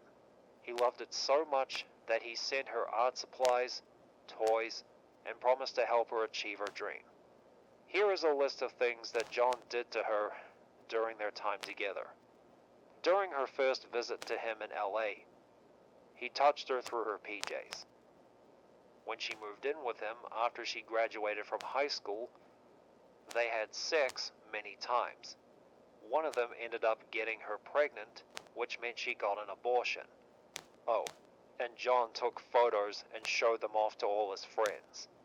Everyone in the studio knew about his relationship with Robin, but no one wanted to make a fuss about it by calling him out on how wrong it is. The relationship finally ended when she decided she had enough and left him in 2002, during the production of Adult Party Cartoon. Something that affected John and that show, but it's good she left. The other girl in the story is Katie Rice, who met him at around the same time he met Robin. Unlike with her, the following happened in 3 different times. When they were keeping in touch with each other, John often flirted with her, whether it was writing things like, "I bet you'll be up to no good, just like me." Their online chats quickly turned sexual. I'm surprised the FBI wasn't all like, Hold it right there, scumbag. We monitored your little online chat. Now you're coming with us. Oh. What the hell just happened? and he tried to get her to do phone sex with him. After his relationship with Robin ended, he begged Katie to be in a relationship with him. Dude, you're begging a teenage girl to be in a relationship with you. That's pathetic. When the two worked together on the music video for Weird Al Yankovic's Close But No Cigar, he did things like wait for her in the nude. That's something you find in Porky's, American Pie, and that episode of How I Met Your Mother where everyone was doing the naked man. But Katie didn't want to touch the naked man. He walked around with his penis sticking out of his pants, and told her he was going to rape her, but he later said that it was a joke. That relationship ended as well when she discovered child porn on his computer. She had taken all this information to the police, but the LAPD didn't arrest and charge John, nor investigate the report because the statute of limitations on the crimes expired, hence the BuzzFeed article. John did respond to the allegations against him by releasing an 11-page apology letter to the women he hurt, something his lawyer advised him not to put out in its present state. In response to the article, he half admitted and half dismissed the allegations against him. In his apology attempt, he reflected on the good times they had together. This section takes up 6 pages and contains mostly images. He then apologizes to his fans, supporters, and family, and praises his former co-workers. He admits he was recently diagnosed with bipolar disorder and ADHD, which he blames his inability to control his impulses and obsessions on. This letter caused a lot of outrage on social media. Robin rejected it, seeing it as disingenuous, and Katie criticized him for using his mental health as a shield against the consequences for his bad behavior. And it couldn't stop what would happen next. Nickelodeon removed his photo from their studio. Ren and Stimpy reruns stopped airing. They used to air them late at night. iTunes removed the show from their store. Paramount Plus has made only 37 out of its 52 episodes available for streaming. How many of you want to bet the ones that were taken down were from the Spumco era? And the new studio he started up was shut down. And in 2020, in the Ren and Stimpy documentary, Happy Happy Joy Joy, he announced that he had retired from the animation industry after the article about him came out. Coming back to the future Ren and Stimpy reboot, though Robin had a right to be concerned, Comedy Central did make it clear that he wasn't going to be involved in its production and won't be receiving any money from it. Perhaps she thought he would lawyer up just to get a cut of it. You know, given what happened in the 90s with the original series and how he handled the recent allegations against him, that sounds like a possibility. I guess we'll have to wait and see with this one. And that was the wild and crazy history of Spumco. I hope you guys enjoyed this ride. There are a few people I'd like to give shout-outs to. My friend, Muck Putty animator Josh Marchant, for encouraging me to go through with this project. Thad Komrowski, the author of Sick Little Monkeys. That book provided me with a ton of info for the series. BuzzFeed News for making Robin Bird and Katie Rice's stories public. And to you folks who watch this series. I want to thank you for your patience with all the delays and your support by watching it and sharing it with your friends. I don't intend on making it a recurring habit when I attempt something like this again. At the end of this video will be a playlist for the series if you want to rewatch it, but next week I'm going to post a complete Spumco-Thon video with all the videos together in one if you guys aren't too keen on the playlist. If you all want to stay updated on future videos, be sure to follow me on Twitter, Facebook, Tumblr, and DeviantArt. The links are in the description, and if you want to be the first to know when a new video will be up, ring that bell after you subscribe. Thank you all for watching.